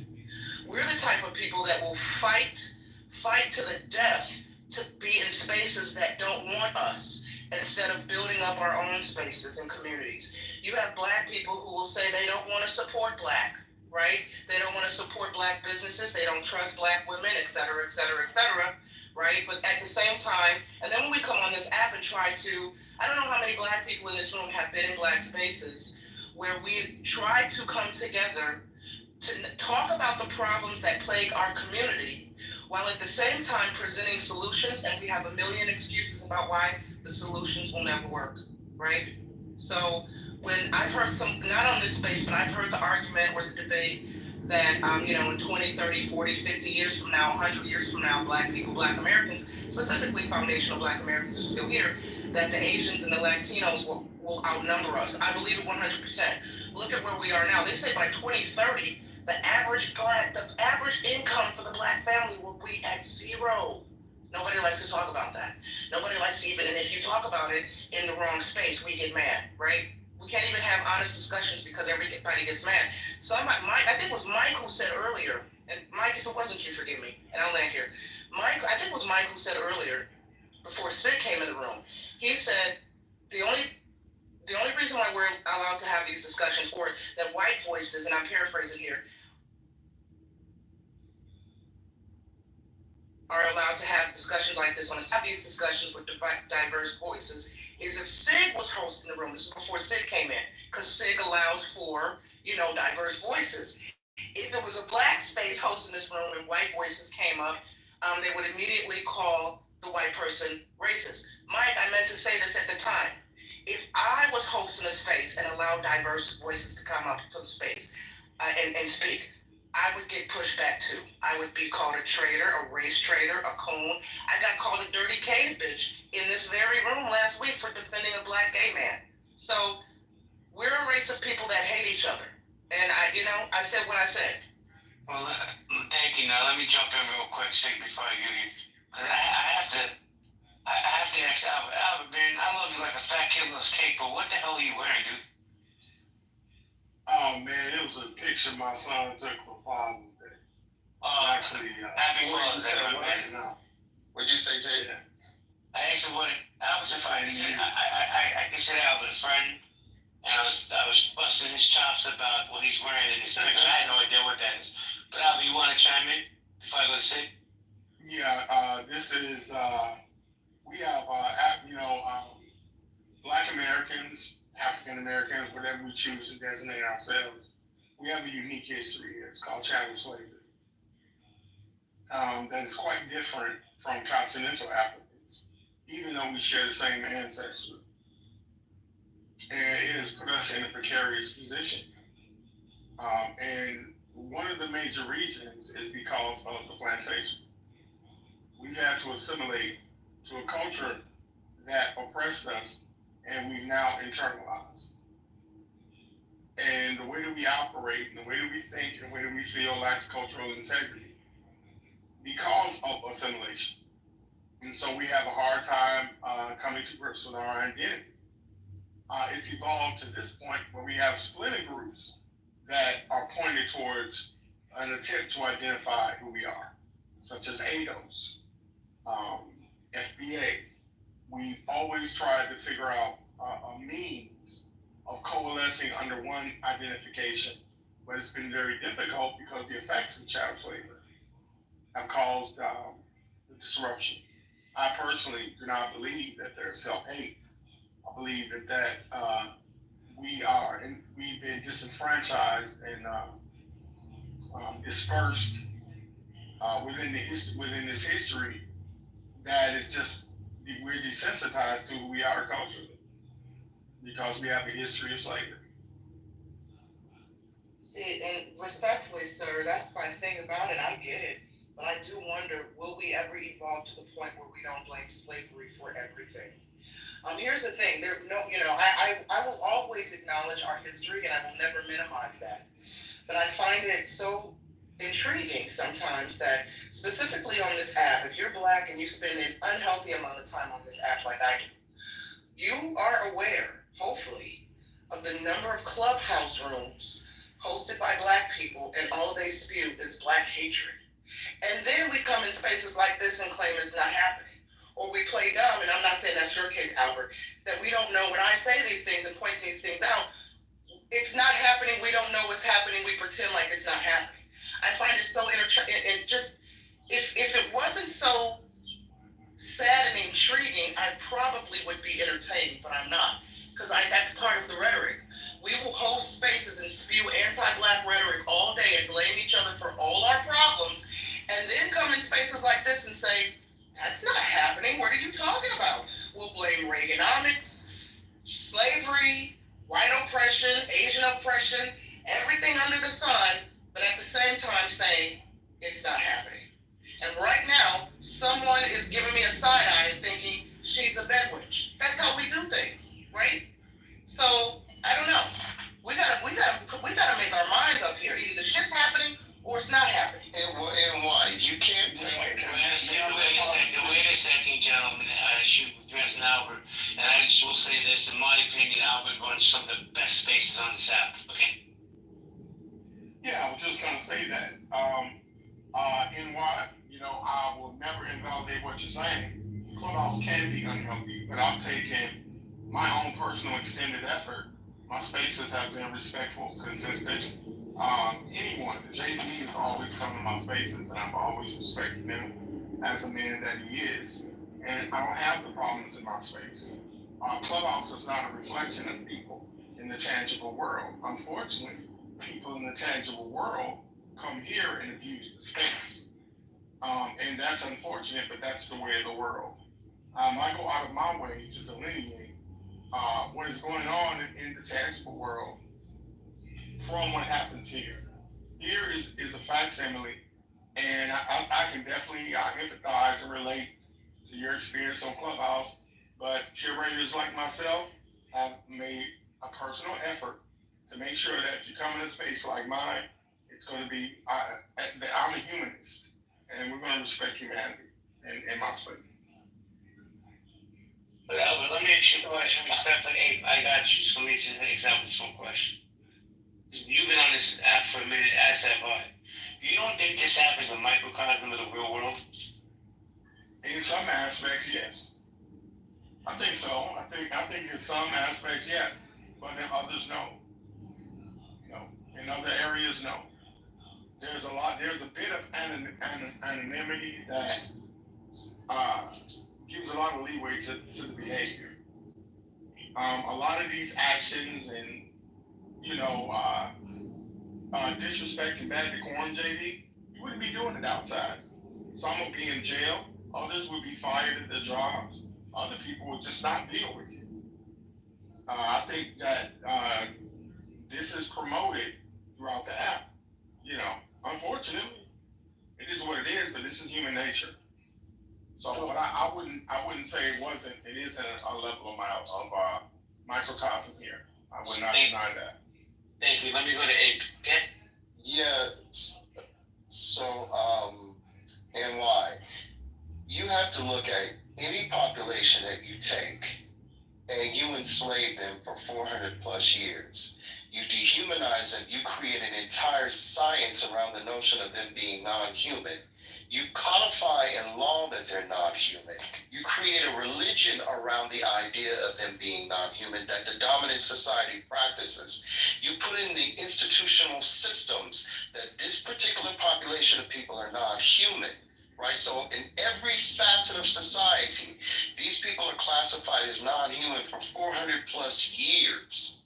And then after what? You give them 50 years or 60 more, let's say 55 years of somewhat of so-called full autonomy, and then not expect that there are going to be issues that don't arise out of that population. But even when you give them so-called autonomy, you still have systems in place that discriminates and that considers them to be still non-human. And the ideas of what you created in science still is pervasive today, like the John Hopkins study they showed where they deal with 425,000 healthcare professionals, and doctors and nurses overwhelmingly said that Black people, these are doctors and nurses, nurse practitioners, people with bachelor's degrees in medicine, in terms of nursing, and doctors that said that Black people can withstand higher levels of pain, and that they don't give pain medicine to Black people because it's easier for Black people to become addicted,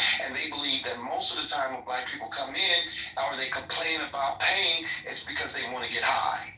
So I mean, this and to say, well, we're blaming it on slavery when we still see the effects society and all our forms of institutions that underpin this country still believing in racist tropes that go back to slavery, that go actually predate the antebellum South.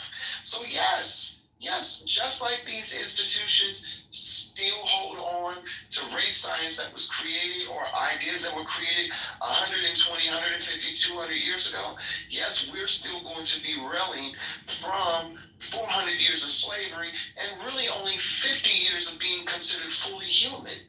50 years. Out of 400 years, actually out of 500 years, 50 years that we've been considered as somewhat fully human, but actually socially we're not considered because these notions still underpin, these institutions still underpin our society, which pushes these tropes that we're non-human. And we see it in the public square. We literally can see Ben Shapiro having conversations with other intelligent white people saying basically that Black people just have low IQs and that we're not capable of reaching past that reality, and we have to be accepting of that. Hey, man, I love your energy. Legit, no stroke. But you gotta let some things breathe sometimes, bro. Yes, You're dropping gems and gems. Well, I was gonna just go to you real quick, Nye, and say, I'm bouncing in 5 minutes. You wanna keep it open or close it? We can close it, but I just or that's up to Sig. So let me just ask a question to him. I love your voice. Everything you contributed to this room today has been spot on, and I will not argue against any of the points you just made because I agree. But I was highlighting why we as a people don't get along and love each other and trust each other collectively. So my question to you, based on everything you just said, are you suggesting, based on what you just said, all the truths that you just outlined, that these are the reasons why today in 2025, Black Americans collectively, I'm not talking about individual, what we're doing in our friend groups and our families and our churches, collectively, why we don't get along as a people and why we're constantly divided with black men this, black men that, except black women this, black women that, that's what I meant to say. These are the reasons, because of systems in place, why we still hold each other in so low regard. Is that what you're suggesting? Because that was the point that I was trying to make, why we can't get along in this day and age, right? And we blame everything for these reasons as if we don't have the mental fortitude to rise above all of this, right? We love Jesus and God and we're in the church. So why today in the 21st century, we're in the age of technology where they can plug a machine up to our brain and we can upload ourselves to the cloud, why we still cannot get along with each other? Are you suggesting because it's the systematic racism and Charlie Kirks of the world? This is just a question so I can get some click. So, we have risen above it many times, but we're under constant attack by the state, by political parties, by nefarious entities in this country, organizations, think tanks that are always thinking of ways to undermine our progress, to attack our families, and to attack our communities. We're under constant barrage. There's always entities in this country plotting against us and figuring out how they can use the law and how they can use the state to undermine our families and to harm us. So we're in constant flux because of that, right? And we're the only group that this happens to. They bring people into this country to play buffer classes against us. The whole model minority trope that is used against us is based off of anti-blackness. Look it up, model minority. It denotes that Black Americans are lazy and don't want to work, and we have a victim mindset, and that's why we're not successful. But here, look at these Asians. They're successful because they don't have that. It is predicated on anti-blackness. And I will say, when you talk about technology, well, we can't do what you said yet. Can't do that. However, when you look at AI and the development of AI, it is well documented. It is well researched that AI itself, the programmers of AI, the developers of AI, developed biases against Black people within AI. Yes, other minority groups, but particularly Black people when it comes to AI. So yes, every fabric of society, and that's a fact, and no one can prove me wrong on that. Well, we have the neural links. That's what I was referring to. Yeah, every system that exists and every system that is created in this country, including AI, will show you anti-blackness. Even AI, when you ask AI, is there anti-blackness within AI? You know what AI will tell you? Yes, there is implicit bias, and it will tell you because the people who developed me or developed AI had biases against Black people, but that because the technology brought other Black people in, there's an attempt to change that reality. Right, but AI admits that it's anti-black. Chime in. Go ahead, Albert. Hold on, Albert, just give me a second. Sorry. Real quick. No, it's okay. Siggy, you're gonna keep it open because Nine and I are gonna be bailing in 5 minutes. What do you want to do, Siggy? Yeah, let's close it up in 5 minutes, man. I got some shit I gotta get into. Yeah. Albert, okay, thank you. Yeah, I tend to lean towards things that are quantifiable and qualitative, and not too ambiguous or esoteric. And to answer your question, and why we endured an Holocaust. There's one thing to understand the system of racism, but the institution of racism.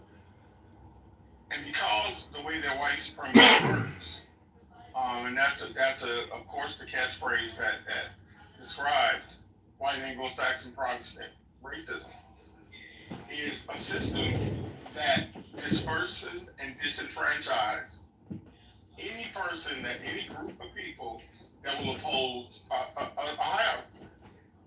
And so when you understand that, and when you think about it, when you ask the direct question of why haven't we achieved what we've done to this point, is because of the literal environment. Well, no, I'm really asking why we can't get along with each other. And if y'all are suggesting that we can't get along because the white man has said we're not human, so that's what I'm hearing. We don't like each other because the white man has told us we're not human, and so therefore we look at each other as not being human. So that's to put a cap on it. Is that where we are as a race? Because the white man has this power over us. I'm not going to engage because I can't kind of profit down on it. So, well, I mean, because you guys keep bringing up like as if we don't understand the systems of racism, which we do. I'm asking in 2025, we are still blaming the systems of racism why we don't get along as a people. You're suggesting that the white man or the white supremacist system that has said we ain't shit and we're lazy and we're not human, that drives our mentality and how we view each other. So we don't get along because we view each other as being not human and lazy. No one is I'm not arguing against systematic racism, right? I understand that's our history. I'm posing why do we not get along with each other? Because the African woman who was on stage, she's still here, Faluke, she asked that. And I said that there's a lack of love in our community and a lack of respect. And we had two very eloquent, articulate, including yourself, Albert, intelligent speakers respond that it's because of systematic racism, that we don't hold each other in high regard. And I find that to be kind of puzzling. Well, what I understand is when we're having these discussions, there's a thing called decorum, and where we have a fair exchange. And I explained it, but maybe you needed me to clarify it. But what I will not do is honor the lack of decorum. I don't do that, and this is the problem with Clubhouse. I don't do it. We all have input. It doesn't mean that we're going to be exactly right or not. We need each other. And I'm not going to do that. And anyone that comes in my space recognizes that right away. I deal with qualitative and quantitative information. I deal with data and facts. When it gets into philosophy and esotericism, that can slide anywhere. That can go anywhere. So I mean, I'm not minimizing what you're saying. I'm saying we should have some type of decorum talking about it. Because it exemplifies exactly what you're talking about. Literally what you're talking about, this is being exemplified right now. The is to be able to work together and develop a brain trust. We're not mutually condemned. Can I make a suggestion, please? Faluki, hold on 1 second, man. Then I'm going to hand the mic to Nye and Snake if you talk. I'm a little confused. Where is the lack of decorum? Maybe I didn't hear it. But can you tell me where the lack of decorum is? Yeah. She's asking a question. And Ms. Faluke, with all disrespect. I'm not asking a question. I want to make some suggestions. What are you talking about? You guys can look into it. Faluke, you gotta hold on, man. The man was speaking. Oh, he left. Man, jeez. He wasn't saying nothing. God bless him, but he wasn't saying nothing. It was right back. It's my entire point. Every time we bring this stuff up, it's the white man. It's slavery. It's Reaganomics. It's WIC. You know what I'm saying? I'm trying to figure out why in 2025 black people don't get along, and they start talking about, well, the white man said we were lazy and 3/5 human. Okay, so is that how we view each other? Is that the answer? Because we view each other as lazy and 3/5 human? I don't. So what do you Negroes be talking about? He left. He said he had nothing to say, respectfully, and I like Albert. But I'm trying to figure out, when do we evolve past blaming systems of racism on everything? No one is dismissing our history.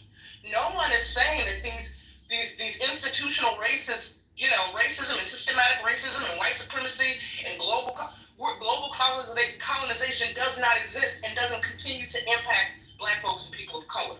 My question was simple, based off what Faluke was asking. Why in 2025 can black Americans specifically not get along collectively and build up blackness? And every time we try to have this discussion,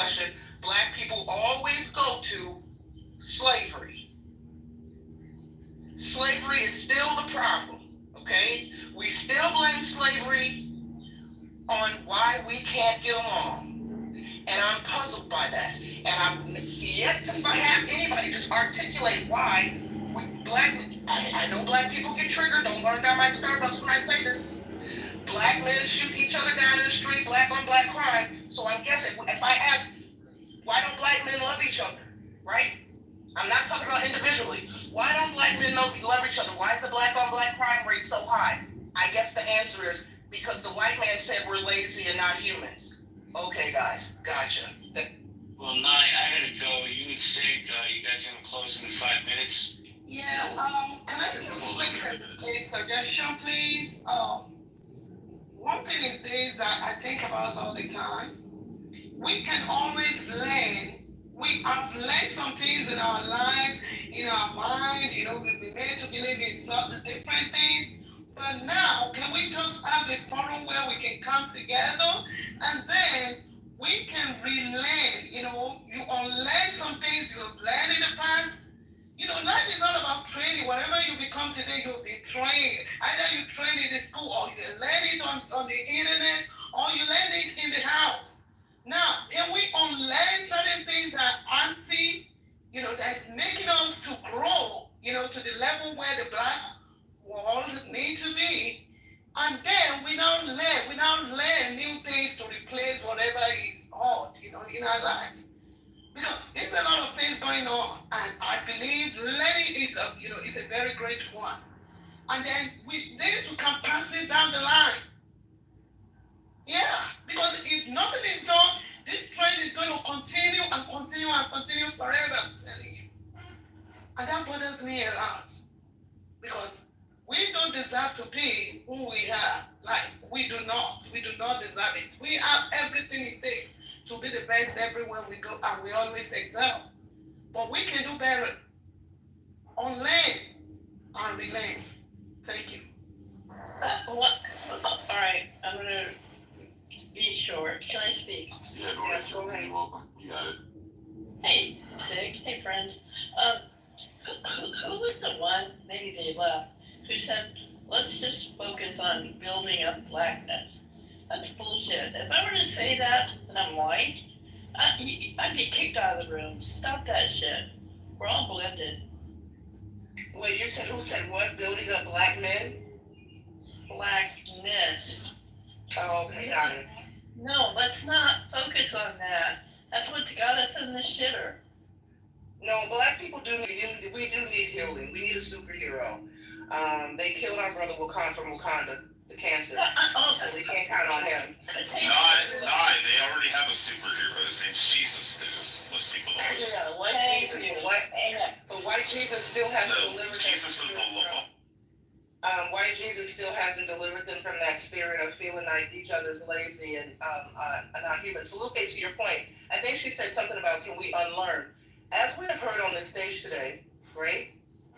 No, black people don't want to unlearn anything that will not allow them to use slavery as a crutch to blame why we don't get along with each other, okay? If we can't use our history of enslavement, if we can't use systemic racism as a crutch to lean on in all these conversations to justify why we don't get along, why our communities are falling apart, why we don't have adequate leaders, okay, then we don't want to hear it, as evident by the two speakers who were here and they're no longer here. My point was, we all have been through a course of slavery. I'm white, Irish, potato slave background. We all have had slavery backgrounds. Time to move on, kids. We got kids who depend on it. Yeah, I think that's one of the biggest hurdles. I don't think there's ever going to be any mending, because you're always going to have two groups of black people that don't have the victim mentality, and then the group of black people do, and it's like oil and water. It's never going to mix. You're starting to see more black people cross over to the aisle to say, yeah, you know what, this is kind of bullshit. More and more black people are starting to come out now and say, yeah, you know what, even like the older generation, like when I hang out with my great aunts and great uncles and, my grandmother's brothers and sisters and all them old fogies, them boomers and shit. Like, they're even complaining. They're like, I can't stand this young generation niggas. You niggas are whiners, complainers. You don't take care of your shit. You let the neighborhood, like, even the old black people are sick of this younger generation, right? So I don't think it's ever going to be blended. What I think it's going to take now is more conversations like this out in the open, for people to hear the other side and really come to terms with, you know what, yeah, that is kind of true, man. You know, it's funny how in 1837, you know, we were treated like animals and considered animals, but yet they let us found the first HBCU in 1837 during slavery. Seems to me if someone really thought you were an animal and treated you like an animal, they wouldn't let you found schools. They wouldn't let you establish higher learning educational facilities to educate more black people, specifically for black people. Or be a Supreme Court justice or the president. Yeah, a politician, lawyers, doctors. So, you know, I think people are starting to read, the information starting to come out, more people are coming to terms with, hey, maybe the things we've been taught all these years aren't really that true. And yeah, you know, if our grandmothers and great grandfathers were able to make it through slavery and make it through Jim Crow and Reconstruction during the most racist points in this country, and they were able to build and thrive and build schools, HBCUs, the vast majority of HBCUs were founded before the Civil Rights era. How do you explain that? You would expect that after the Civil Rights Act, more HBCUs would have been founded by black people because now we have more opportunity. So, like, shit's just not adding up. The math ain't mathing. It ain't making sense. And then people are starting to understand, too, wait a minute, we're only pointing the finger at white people.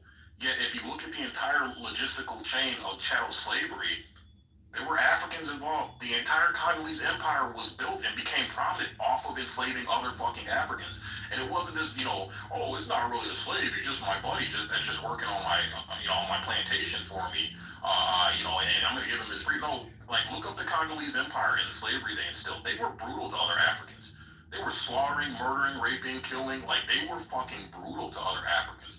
So people are starting to realize it's not fair to only point at one group, when if you look at the entire logistical chain of chattel slavery and black people, there were many other ethnicities involved in it. It wasn't just white people. And I think that's what it's going to take to kind of man. And then always we're going to have a leftover group of people that no matter how much facts and data and common sense you present, they're still going to feel the way that they feel and think the way that they think. And we just got to leave them by the wayside and focus on building America to be the best country and all working. And I want to suggest as well, you know, I need the black community needs to really come up more than ever, because I remember there was a time they were making advertisements in the what state was that? Tennessee. There was a college there that offered 100% scholarship for black men to come because there wasn't even, you know, the number of black medical doctors have dropped drastically. And everywhere you go, you know, it's just sad. So many things, so many opportunities that I see that the black communities are not even taking advantage of. When you go into the black school, I have been there, my daughter is going through the place. You know, the kind of education and even the way the black, you know, it's just a lot going on. Like, I am telling you, one of the things we need to do when we say the one that are really programmed, I don't even care about racism. It's about, you know, bringing ourselves up to where we need to be. That's all that matters to me. The community allows you to be the best version of yourself. They provide everything that can bring you down to the lowest level of dehumanization, humanization. But all we've got to do is look at the positive side of life, look at everything that is positive in the community, and take advantage of it so that the coming generation, you know, can be a better. You know, we can have a lot of, you know, black men and female that are highly productive, that are taking, you know, their destiny in their hands to drive the world beyond limits. You know, that's all that matters to me. And that's why I said, if we can find some, you know, some great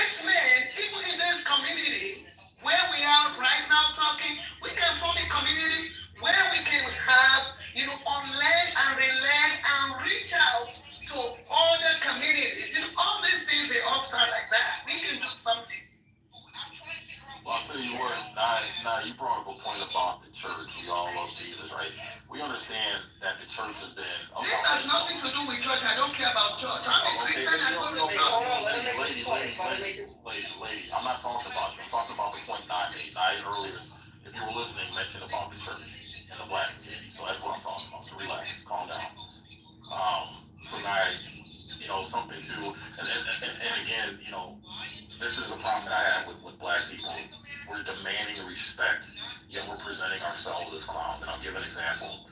Glorilla, the rapper, just got the BET Gospel Award presented to her on stage the other day. You know, the church has been a foundational pillar in the black community for fucking generations. Blacks have relied on the church to form families, to keep families intact, and it's something very serious in the black community.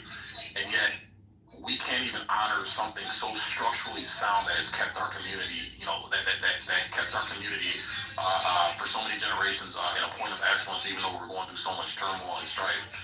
But when we show the world that a female rapper who raps about promiscuous sex, freely aborting black kids, killing other black people, selling drugs to other black people, poisoning their own fucking communities, and our community presents them with a gospel award to reflect the word and the mission of God and Jesus Christ, we can't expect anybody to look at us and take us seriously when that's who we're choosing to represent something as sacred as the church. Like, this is the shit we gotta start looking at, man. We are making ourselves look like clowns, and then we get upset when people treat us like fucking clowns. We're displaying our bullshit in front of the entire world, man. Like, we gotta check this shit. It's not fun. It's the white man's fault, Sid. That's what they'll say. It's the white man's fault that we're even having this discussion. How dare we not praise Glorilla and give her the gospel award for pushing demonic energy with her lyrics in our community? Let me add to that. We also didn't get any pushback from the Black Collective when Megan Thee Stallion was twerking at the DNC. Notice that nobody blames slavery and the white man for that. They said it was black girl magic. Then I asked why we can't get along, and suddenly it's because the white man said we're not human and we're lazy. Okay, guys. So yeah, to your point, I love my people. I do. I said in a room earlier last week, I love blackness. If I believe in reincarnation, I wouldn't want to come back anything but black. But we do have some clownish energy that kind of dominates the conversation when we're having discussions like this. And I'm gonna pray for us. You know, I want us all to join hands, like a circle group, and pray that one day, maybe not this generation, maybe not the generation. Well, I'm Generation X, maybe not the millennials and Generation Z. Maybe one day the generation that hasn't been born yet will rise above the blaming slavery and the white man and white Jesus on all the problems. Okay, maybe I hope I'm alive when that day comes, when we can have these discussions and black people have some concrete, solutions to healing our community, and not always resort to, well, the white man said we're lazy and we're monkeys and we're apes and slavery and, petting zoos, and that's why we hate each other, because that's exhausting, and that's no longer a valid excuse, in my opinion. And I'm done. So you can shut it down there. All right, well, I want to give Folu, Joe B, and Suna, give you guys the last of the mic to speak. So if you guys want to give a closing statement, we can close it out after that. Thank you very much. I had nothing but respect and love for you. I appreciate being in the room with you. Thank you. Folu, Joe B, Suna, you guys want to any closing remarks before we dip out here? Or if anybody else wants to come up and give a closing remark. All right, God, would you like to give a closing remark? We're going to shut the room down. In the words of Dr. Frankenfurter from the Rocky Horror Picture Show, don't be extremists. Go. No,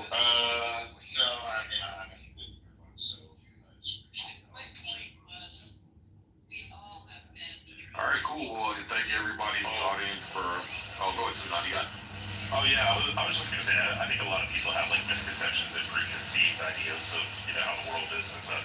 I mean, even myself, I consider myself to be a troll, and an asshole sometimes. But I even have like preconceived ideas. I moved out to West Texas, and my wife's from a tribal group in the Philippines. I used to live in Hong Kong, Singapore, and the Philippines. I met her there, and we were moving out to West Texas, and I'm white Jewish Native American, and I thought, well, man, white people in West Texas are probably going to be like the antebellum Appalachia South, and it's going to be a bunch of racist crackers, and they're going to be like just berating us and giving us shit, and like they do in places like Atlanta and stuff where I grew up. And the reality is, you go out to most of the world, nobody cares. People are just like, oh yeah, you have some beautiful kids. Like, most people around the world are just working their jobs, they're doing their things, they got their own troubles, their own issues, and most people don't care if you're white or black or, they don't care. I mean, you have these small percentage of a-holes out there that make everybody look bad, but the reality is, people are just living their lives. Man, bro, I said the same thing, man. Like, these people who have these weird-ass fetishes and fantasies about white people going after them and going after black people. I'm like, man, all these white people I've been around and been to the beach with, had beer with, broken bread with, worked with, been in Iraq with, sleeping in the fucking sand with, being out in the woods, wiping our asses with leaves, all these white boys I've been on. White people ain't thinking about black people. I've said it a million times. White people are not waking up the first thing in the morning, kicking their legs over the side of the bed, rubbing their hands together, saying, how am I going to fuck over some niggas? They're just not, man. Most white people are struggling just as rough and as hard as black people. And they're in the same fucking boat, trying to fucking work 2 or 3 jobs just to put gas in their fucking car, just to make it to work and put groceries on the table. Like, the vast majority of us are rocking the same fucking struggle, man. And it's not conducive to anybody to be divided in this country, especially in this time when everything's so fucking expensive, wages aren't going up, healthcare fucking sucks. It's horrible out here, man, and it's horrible for every fucking body. Really quickly to that point, it reminds me, I hate to keep beating the dead horse, but as a Gen X woman, I've been working since I'm age 14. I can't tell you the number of jobs, and most of my jobs have been in entertainment business. I've worked in entertainment business for 20 years. A great majority of my jobs, I've been like that token black, the only black in the office, and I never once felt unsafe. And I bring that up because I've heard these younger generations of blacks say, I don't feel safe around white people. I don't feel safe. And it reminds me, we're clearly all living on different timelines or various multiverses. Because I'm like, young brother, young sister, what's going on on your timeline? What are white folks doing on your timeline where you don't feel safe when you navigate spaces, white spaces? Because I've never felt this way, okay? Even when I was the only Negro in the office, I never felt this way. And let me tell you something. Shout out to the white boss who was always treating us to free lunch. If you are a white man in office right now, you're the CEO, take your black employee out to lunch so they feel better about themselves today. Because right now they're probably trembling in their boots. They feel unsafe. Take them to a free lunch. Take them to Chipotle so they feel good. Same thing, like this is what I explain to people. It's like, it's funny how, when I was living in Detroit in the city, nothing but black people, 90% black people in my neighborhood, nothing. I live around these black people. My whole life I've been told, white people are out to get you. White people are trying to kill you. They're racist. They're going to try to keep you from working and getting a job and promotions and all this other shit. And they're going to keep their boot on your neck. Yeah, when I live around black people who look exactly like me, house got broken into, cars got broken into, they got point twice, tires fucking stolen, all kinds of degenerate shit. They literally built the empty plot of land between the houses. Used to be a trap house, but the city came and tore it down. They literally built 2 stages with stripper poles, and they have full nude strippers out in the open on this vacant plot of land for children to see, for women to see, for the elderly to see. So when you're surrounded by all these, What's that address? What's that? Can you post that address? And then it's like, okay, fine, white people are bad, but this is bad living. I want to live in something better, and it happens to be that I'm moving to a white neighborhood. Wait a minute, my house ain't getting broken into. My cars ain't getting stolen. I'm not getting fucking robbed at gunpoint. Nobody's lighting crosses on my fucking front lawn. It's exactly the opposite, The white people are knocking on my door. Hey, welcome to the neighborhood. Here's a zucchini bread we baked for you. Here's some popcorn some gourmet popcorn we bought for you. Welcome to the neighborhood. When I move around in the black neighborhood, I don't have niggas coming up to my porch and welcoming me and my family to the fucking neighborhood. So, it seems like, again, if we're going to push this narrative that whites hate blacks and whites are out to get blacks, then I would expect better treatment from people that fucking look like me when I do live around them. But we don't see that. We see every time black people get a little bit of money, what's the first thing they do? They go and move right to the lion's den amongst the very white people that they say are out to get them. So shit just ain't math, and shit just ain't fucking added up. I think it's a bullshit narrative. 2,900 cases of hate crimes black people report against them. So 2,900 people in 2023 said, hey, as a black person, I had a hate crime conducted against me. 2,900 people out of 40 million people, that's 0.00007%. I'd expect that if it was this big of a problem as they're making it out to be, I'd expect it to be higher than a third of a fucking percent. That's all. Ciao, baby, bye. I say Big, Keegan, and Keith have come back, but we really were about to close the room up. But if either of you have any final thoughts, go ahead. Big, final thoughts. Keegan, Keith, final thoughts. I always come in when it's time to close, no matter what room it is, right? Yeah, I mean, hey, we have to all go off our own experiences. Being raised in Portland, Oregon, in the suburbs, I'll be honest, like majority of Oregon is Caucasian. We have not had any collective problems. I'm not going to pretend like oppression and racism doesn't exist. I just haven't experienced it. Like, of course, other comments. I'll be honest though, similar to what kind of like you were saying, Sig, is the people that have given me the most grief in my life have been people that look like me, people in my family, people in the community, and dare I say something similar to what you just said, it's the coon, it's the Uncle Tom, it's the bedwench, it's rough in these streets, right? If you don't have the same story as everybody else, you're the other, but are you, right? So I'll leave it at that. Yeah, this is all lived experiences. And it's crazy for me to say I've lived with white people the majority of my life, like the majority of my life. And the only problems I've ever had were like I feel threatened. Like, of course, you got like crazy problems here and there, but when I feel like my life is threatened, like I always use this example, but when I was playing basketball one time, I had my life threatened over basketball. I'm a white guy. I love the park. I was the only white guy at the park. Should have been playing basketball in Michigan. That's what I say. Sick, I know better. And but yeah. This is the actual problem. Is that the only time I've had my life threatened is from black people. I'm not saying all black people are terrible. I love black people. I really enjoy. I actually enjoy being with certain people that are black. But for some reason, it's like you get into trailer park, and trailer park people I've spent my whole life with. They are complete. I mean, I'm not from the trailer park, but I know a lot of trailer park people. They are like drug users, and they like to drink alcohol a lot, and they're gonna go shooting, and they like to go mudding, and like they're just rednecks, right? They're just like hick people, and they might fight here and there, but there's no murders. But then when you're around black people, it's like gang violence and gun use and like inappropriate gun use, like not for hunting or shooting, like they like just hold pistols out, and it's just crazy to me. So, but I consider, I'm racist for saying that. So I guess at the end of the day, I always say stereotypes are for safety, and you have to use your own opinions to understand how to see the world. Well, I always like to You want Musk? give a shout out to white folks, to white man specifically, for giving us Breaking Bad, The X-Files, Led Zeppelin, The Doors, and of course Doctor Who. And You and that Doctor Who girl. I love me some Doctor Who. Okay. And Leonard Skinner. Okay. And Travis Barker. Thank you to the white man who financed Jimi Hendrix.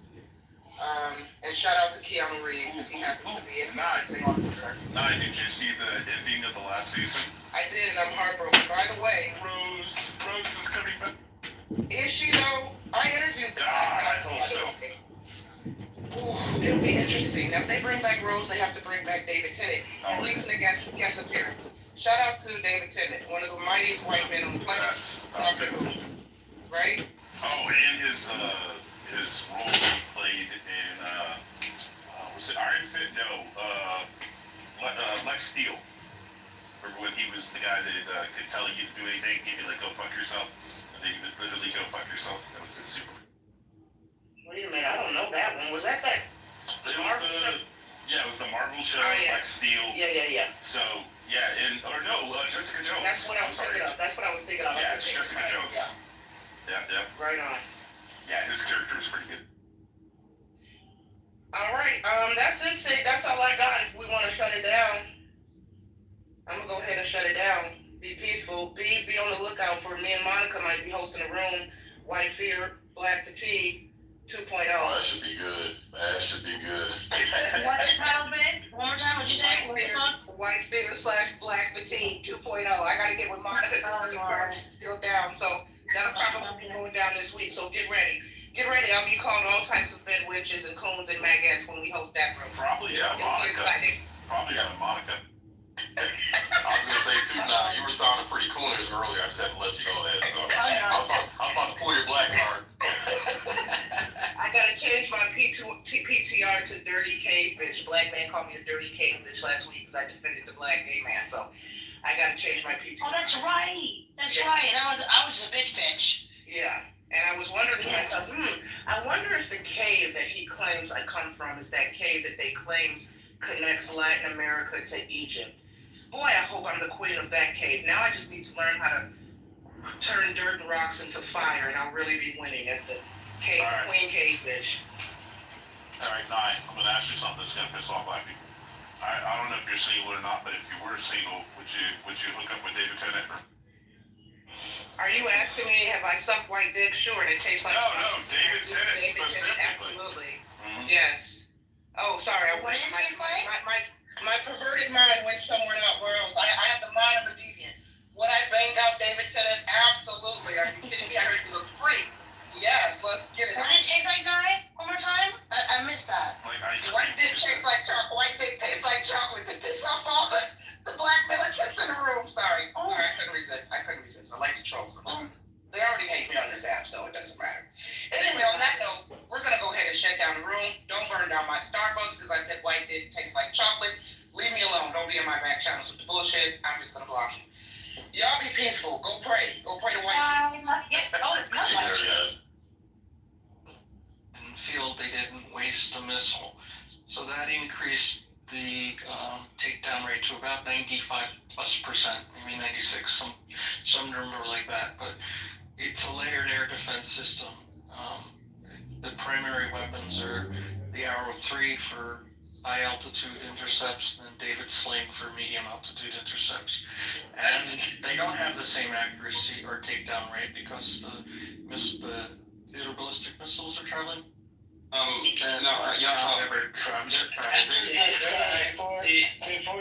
you go, I just want to add one thing. So, in relate to Gaza, the Judean Samaria Act, religious Zionism infiltrates U.S. law. The passing of the Recognizing Judean Samaria in Arkansas legitimized. So they already passed a law that's called Judean Samaria, the West Bank. Carry on. Why did you say Arkansas? Is that a state law? The passing of the Recognizing Judean Samaria Act in Arkansas legitimized the language of Israel's illegal occupation. Other U.S. agents rejected. Yep, that's but if we got a state to recognize all of Israel as Palestine, that would be considered anti-Semitic. They just literally launched a new wave. They're using the word Iron Dome to mean everything now. I know, that's the problem, is that people don't understand the differences, and it gets tossed around as a word. Yes, G. Yeah, like 2-3 days ago, in the London room, Yaakov was arguing that Iran doesn't have a ballistic missile. Can you elaborate a little bit? Because Iran is he doesn't even I don't think Yaakov would say that. You say that Iran doesn't have a ballistic missile because it's going certain way. He said that Iran doesn't have. Yeah, I never said that. You did. You did. It's okay. Yeah, you did. Yeah, you have every right to deny that because you are such a BS that you can't even believe yourself. I don't know, G, if he would have said that, because he would have looked foolish if he said something like that. Iran is proven. Edward, why do you call it Edward? Edward and Amir. Why do you mean from facts? Why do you mean from facts? No. Yes. That Iran has not proven that has a ballistic. Ballistic is something that goes up in the sky. You were trying to explain what the ballistic between the cruise and the ballistic missile. I really thought that Okay, what do you say? that you're trying to explain the difference between a cruise missile and ballistic missile. Oh, yes, I know exactly what you were referring to. Somebody said that Iran had a submarine-launched ballistic missile.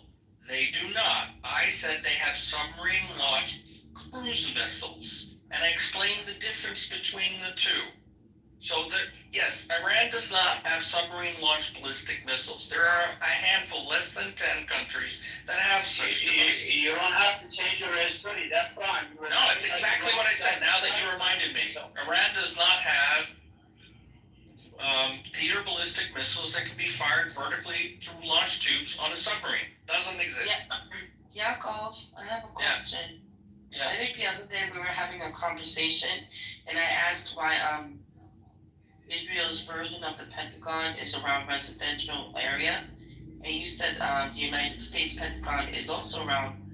No, I said it's in a suburb of Washington. It's in Normanton, Virginia. Just picture life for everybody. I just no, right, but I wanted ChatGPT, It's not and as densely. I asked specifically, is the Pentagon around any hospitals, any homes, any residential area, or any schools? And it said no. Go on to Google Maps and take a look.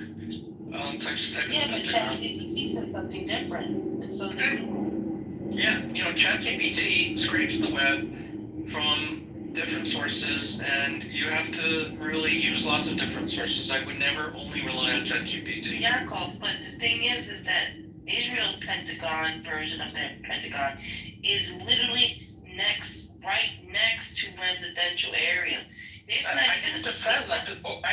I said nothing about where I would put it. No, you said that most. When I said, well, that's impossible because I think something happened when 9/11 happened, and the Pentagon got hit. I said something about like there wasn't a lot of residential people who. Yeah, it wasn't in a densely populated area. It wasn't like it was in New York. The Pentagon's not in New York City. I know that, but area. That it's not around residential area. I was just making a comparison. You said, well, I just didn't understand why Israel has their version of the Pentagon literally near residential area. It's right there. There's buildings right next to it. That's their decision. I didn't put it there. I didn't cite it. Right. What I'm trying to say is that. Right, but what I'm trying to say is most places that have those military headquarters, right? They don't leave it around residential areas. First of all, there's a lot of different headquarters in Israel. That's one of many. It's not the sole. Yes, but that who got hit had the Mossad in it. Am I correct? I'm not an expert in it. I think it may have some portion of it, but it's a distributed. They have distributed place. Like the head of the Navy is one place. The Air Force is, I think, in a different place. It's not a single yes, no answer. It's not like you just take back the Pentagon. I don't know. You've crossed my boundary of knowledge, and I stop talking when I don't know. So I'm gonna stop talking because I don't know. Okay, fair enough. Okay. I only talk from things that I know about. So I put the link in the chat for Judean Samaria, the Arkansas, and then there's other news that I want to share. It just seems that Israel is hiding behind, like to put that, see, just to me, in my opinion, wouldn't that be a version of hiding behind human shields? Why would you put a military thing, if you're going to get attacked, that would be like one of the first things to be attacked around a residential area. That, I don't know. That's called Animal Directive, Wednesday. Thank you. That's what they do in Animal Directive. Kill everybody that moves, even their own. To blow the shit out, if they have to, they'll sacrifice their own people. But anyways, going back to the news, we got the France shuts Israeli weapons booth at Paris Air Show. So, there will be a able to present their weaponry at the air show. And that means there'll be less business for the Israelis, Israeli weapons. Gaza's fear marginalization as Iran is a war reshapes region. That's another one as well. I heard they caught 2 Mossad agents. Yeah, they did.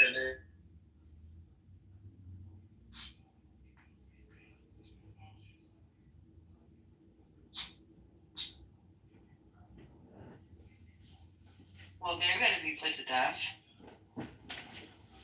They're going to strap them to the missiles. Oh, they hang them from cranes.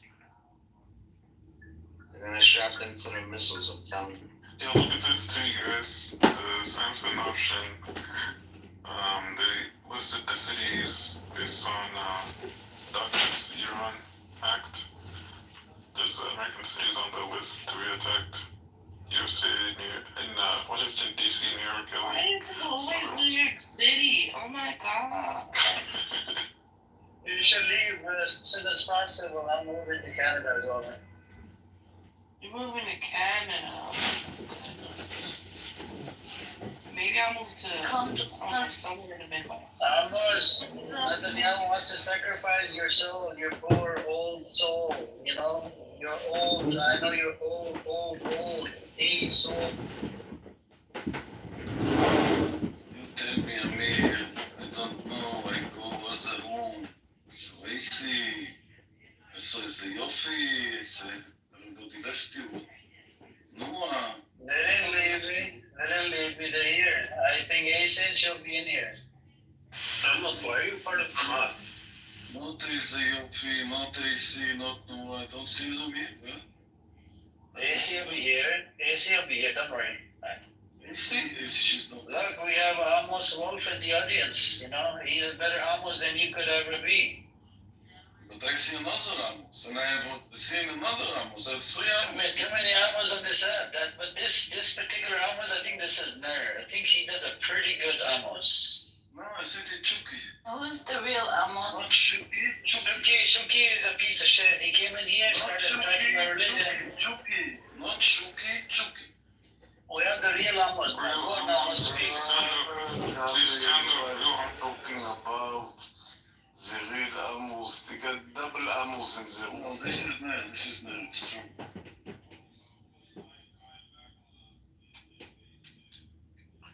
Oh my Amos, goodness, there's 2 Amos. He does a better accent than you could ever do, Amos. The real Amos is you're just a bootleg, real Amos. Here's the telephone. I must never speak in the telephone. Okay, because you don't have a telephone, you have your own other flip phone. Okay. That's because nobody called you Amos. Sorry, Amos. The chicks were calling me. I need to respond. Oh my God. Yes, I don't have telephone. Only I get telephone. I'm leaving the room. If I get telephone, I straight away leave the room. I don't stay here with the telephone and that everybody sees that I'm speaking in the telephone. I'm leaving immediately. When he's really mad. Lee, any new updates, brother? Any new stuff that you know that I don't know? At least 2 rooms. Yeah, the Samsung option. Check the chat. Sure. Tell us, summarize it for us. What is it? Iran hacked Israeli documents, and one of the documents showed the cities listed for Samsung option. So they have, Russian cities, Iranian cities, Egypt, Syria, but they also have the USA cities. Why do they want to attack the US cities, huh? Why is see, look, this is why no money for you. No more. It's not about the money. It's like when they feel scared. Amos, when they feel scared, they'll apply the Samsung option, right, Amos?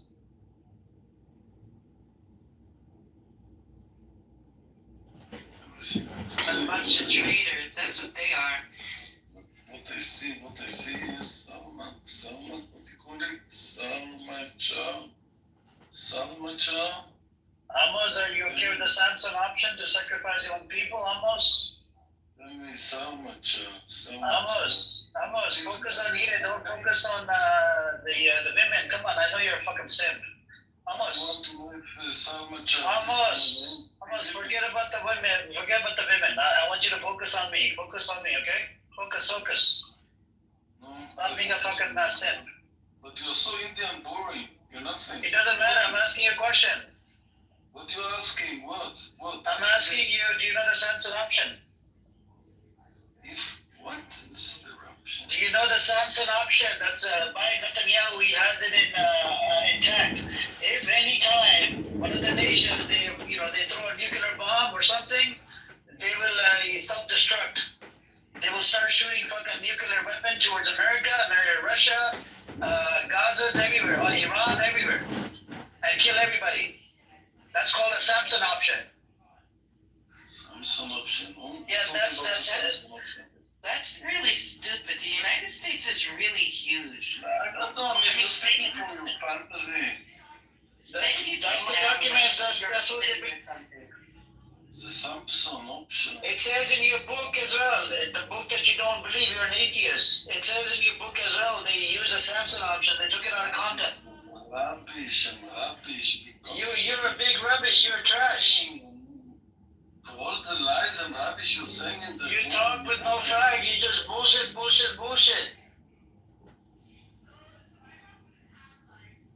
You think so many bullshit. I sometimes, I don't even come on the audience. I listen to all your lies and I think, how much you can believe on everything? No. So what do you call it? Samson? Let's talk to Zelda. Zelda, come on up, Zelda. Zelda is here. Zelda, are you inside the bunker or outside the bunker? He's from Ethiopia, lives inside Israel. Come on up, Zelda. Let's have a conversation. This is not echo chamber. Sorry, I actually saw some videos of people inside the bunkers. I'm gonna let you guys know several videos of people inside the bunkers in Israel. I didn't see any people of color. That's all I want to say. I didn't see any brown people of color. There was a video they picked out Thai workers that were trying to get into. I didn't see any brown people of color. That's all I'm saying. That video of the Thai workers was fake. It's not fake. What are you talking about? I can send it to you right now. How's it fake? No, but Sam, seriously, like their video, they're recording themselves inside the bunker so we can feel sorry for them. And all I saw was just pale faces. I don't see no Ethiopian Jews.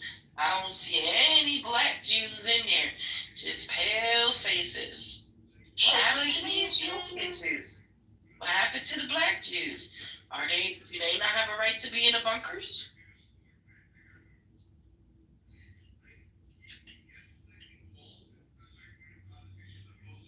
Let my people go. Because I'm in Shiraz right now. I'm outside. I'm driving, so there is an increase in military presence. But I'm telling you, the Iranian people are so brave that nobody's fearing this bullshit. Everybody's living their life normally, perfectly fine.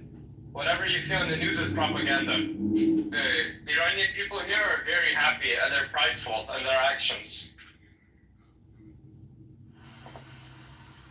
I saw another video of senators from the West Bank, right? They actually from Paris, but they try to escape the war, so they went back to Paris, and Paris was booing them. All the people from Paris was booing them. They were sticking up the middle finger, spitting at the people who were protesting against them. Well, if you're gonna just be a horrible person and think you could go to another country because you could get land for cheap and you can harass the Palestinians, and then you want to run away from a war and go back to your original country, don't expect to be welcomed. No, they came. Exactly. They came in the same plane as Rima Hassan. Everybody hates foreigners. Yeah. Yo, Sam, watch any of the two I sent either on Telegram or X. The Thai workers getting kicked out. Lee, do you have any news or anybody else have any news on the massive amount of people who went to the border? They're locked there. They can't. The Israelis or No, I know they can't get in. I 100% knew they couldn't get in. But what are they doing? How many thousands are out there? What's going on? You're talking about Israelis? No, the people crossing from Egypt. Oh, the caravan? Yeah, the caravan. So how many people are they? What's going on? There was two groups. One that came from Tunisia.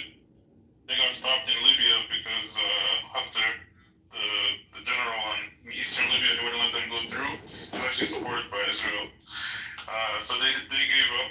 But the ones that came by plane to Egypt, they're still there. Yeah, they took so many like Canadian passports and stuff, so a lot of people are either detained or just staying in tents. And guys, one thing, sorry to interrupt, but one thing, they're saying that Iranian officials are leaving the country. They're not. That's all bullshit. It's all fake. Oh, yeah, Everybody's still in Iran.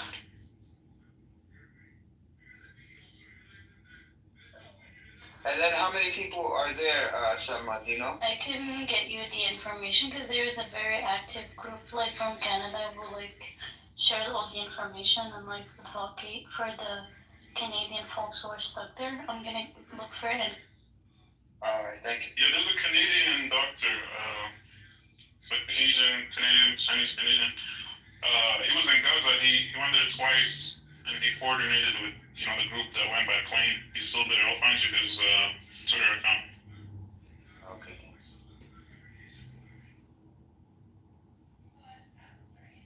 Like, I'm gonna try the picture. They just launched another wave of missile. I'll send you a picture. I'll put PTR. I'll PTR right now. You're in the Telegram, JH? Join the Telegram. No, I don't have it downloaded, so I don't think they're gonna let me download it under this, I don't think you could get it here. He's looking at it. Okay, I think you can. There's a lot of Iranian Telegram groups. Yeah, there's a lot of Iranian Telegram groups. Yeah, I'm gonna try. I'll try sending the PTR. Right, I PTR'd the other one. I just deleted it quickly because you never know, like, if you're gonna be violating government stuff and whatnot. So I deleted it quick.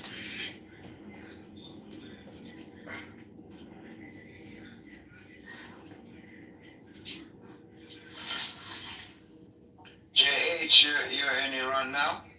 Yeah, I'm in Shiraz. It's not like the main city where everything's happening, but yeah. Yeah. I'm not like Iranian though. Like I'm only like from my dad's side, I guess so. But I'm ethnically Afghan. Oh, Bachem. But I'm ethnically Afghan. So my family lives here because my dad is from Iran. So I came here to do my secondary. But I was here for like 2 months, and then the whole thing happened.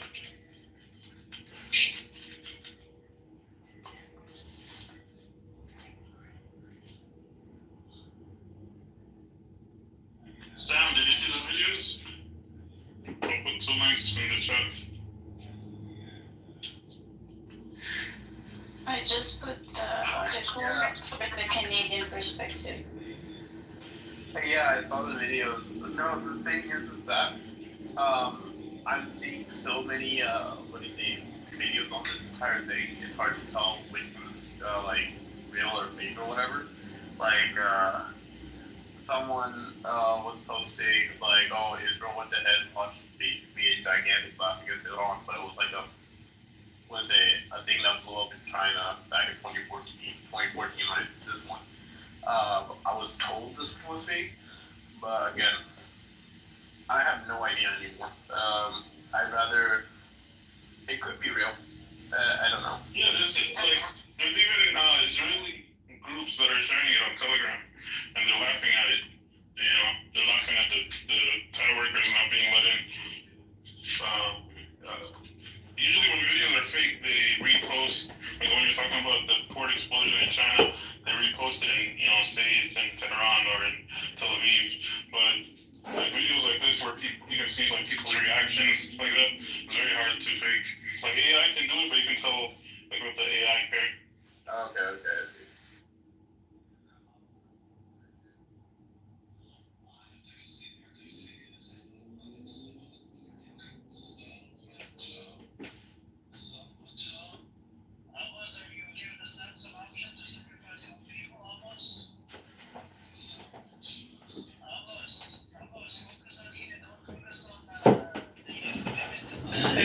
Zelda, what's up with you, Zelda? How's the situation?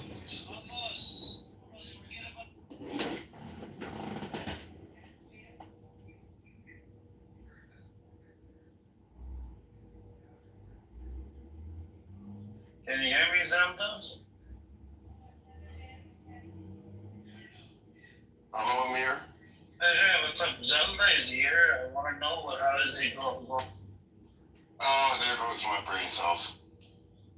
No, we can just find out what's happening on the ground. Are you there, Zelda? This hypnosis session. What happened in Minnesota?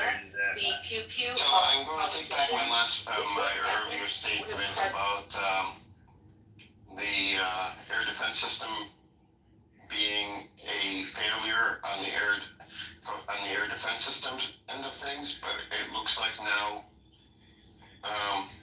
it's actually they seem to be hacked because you have air defense missiles that take off and then hit the target that the missile is about to hit.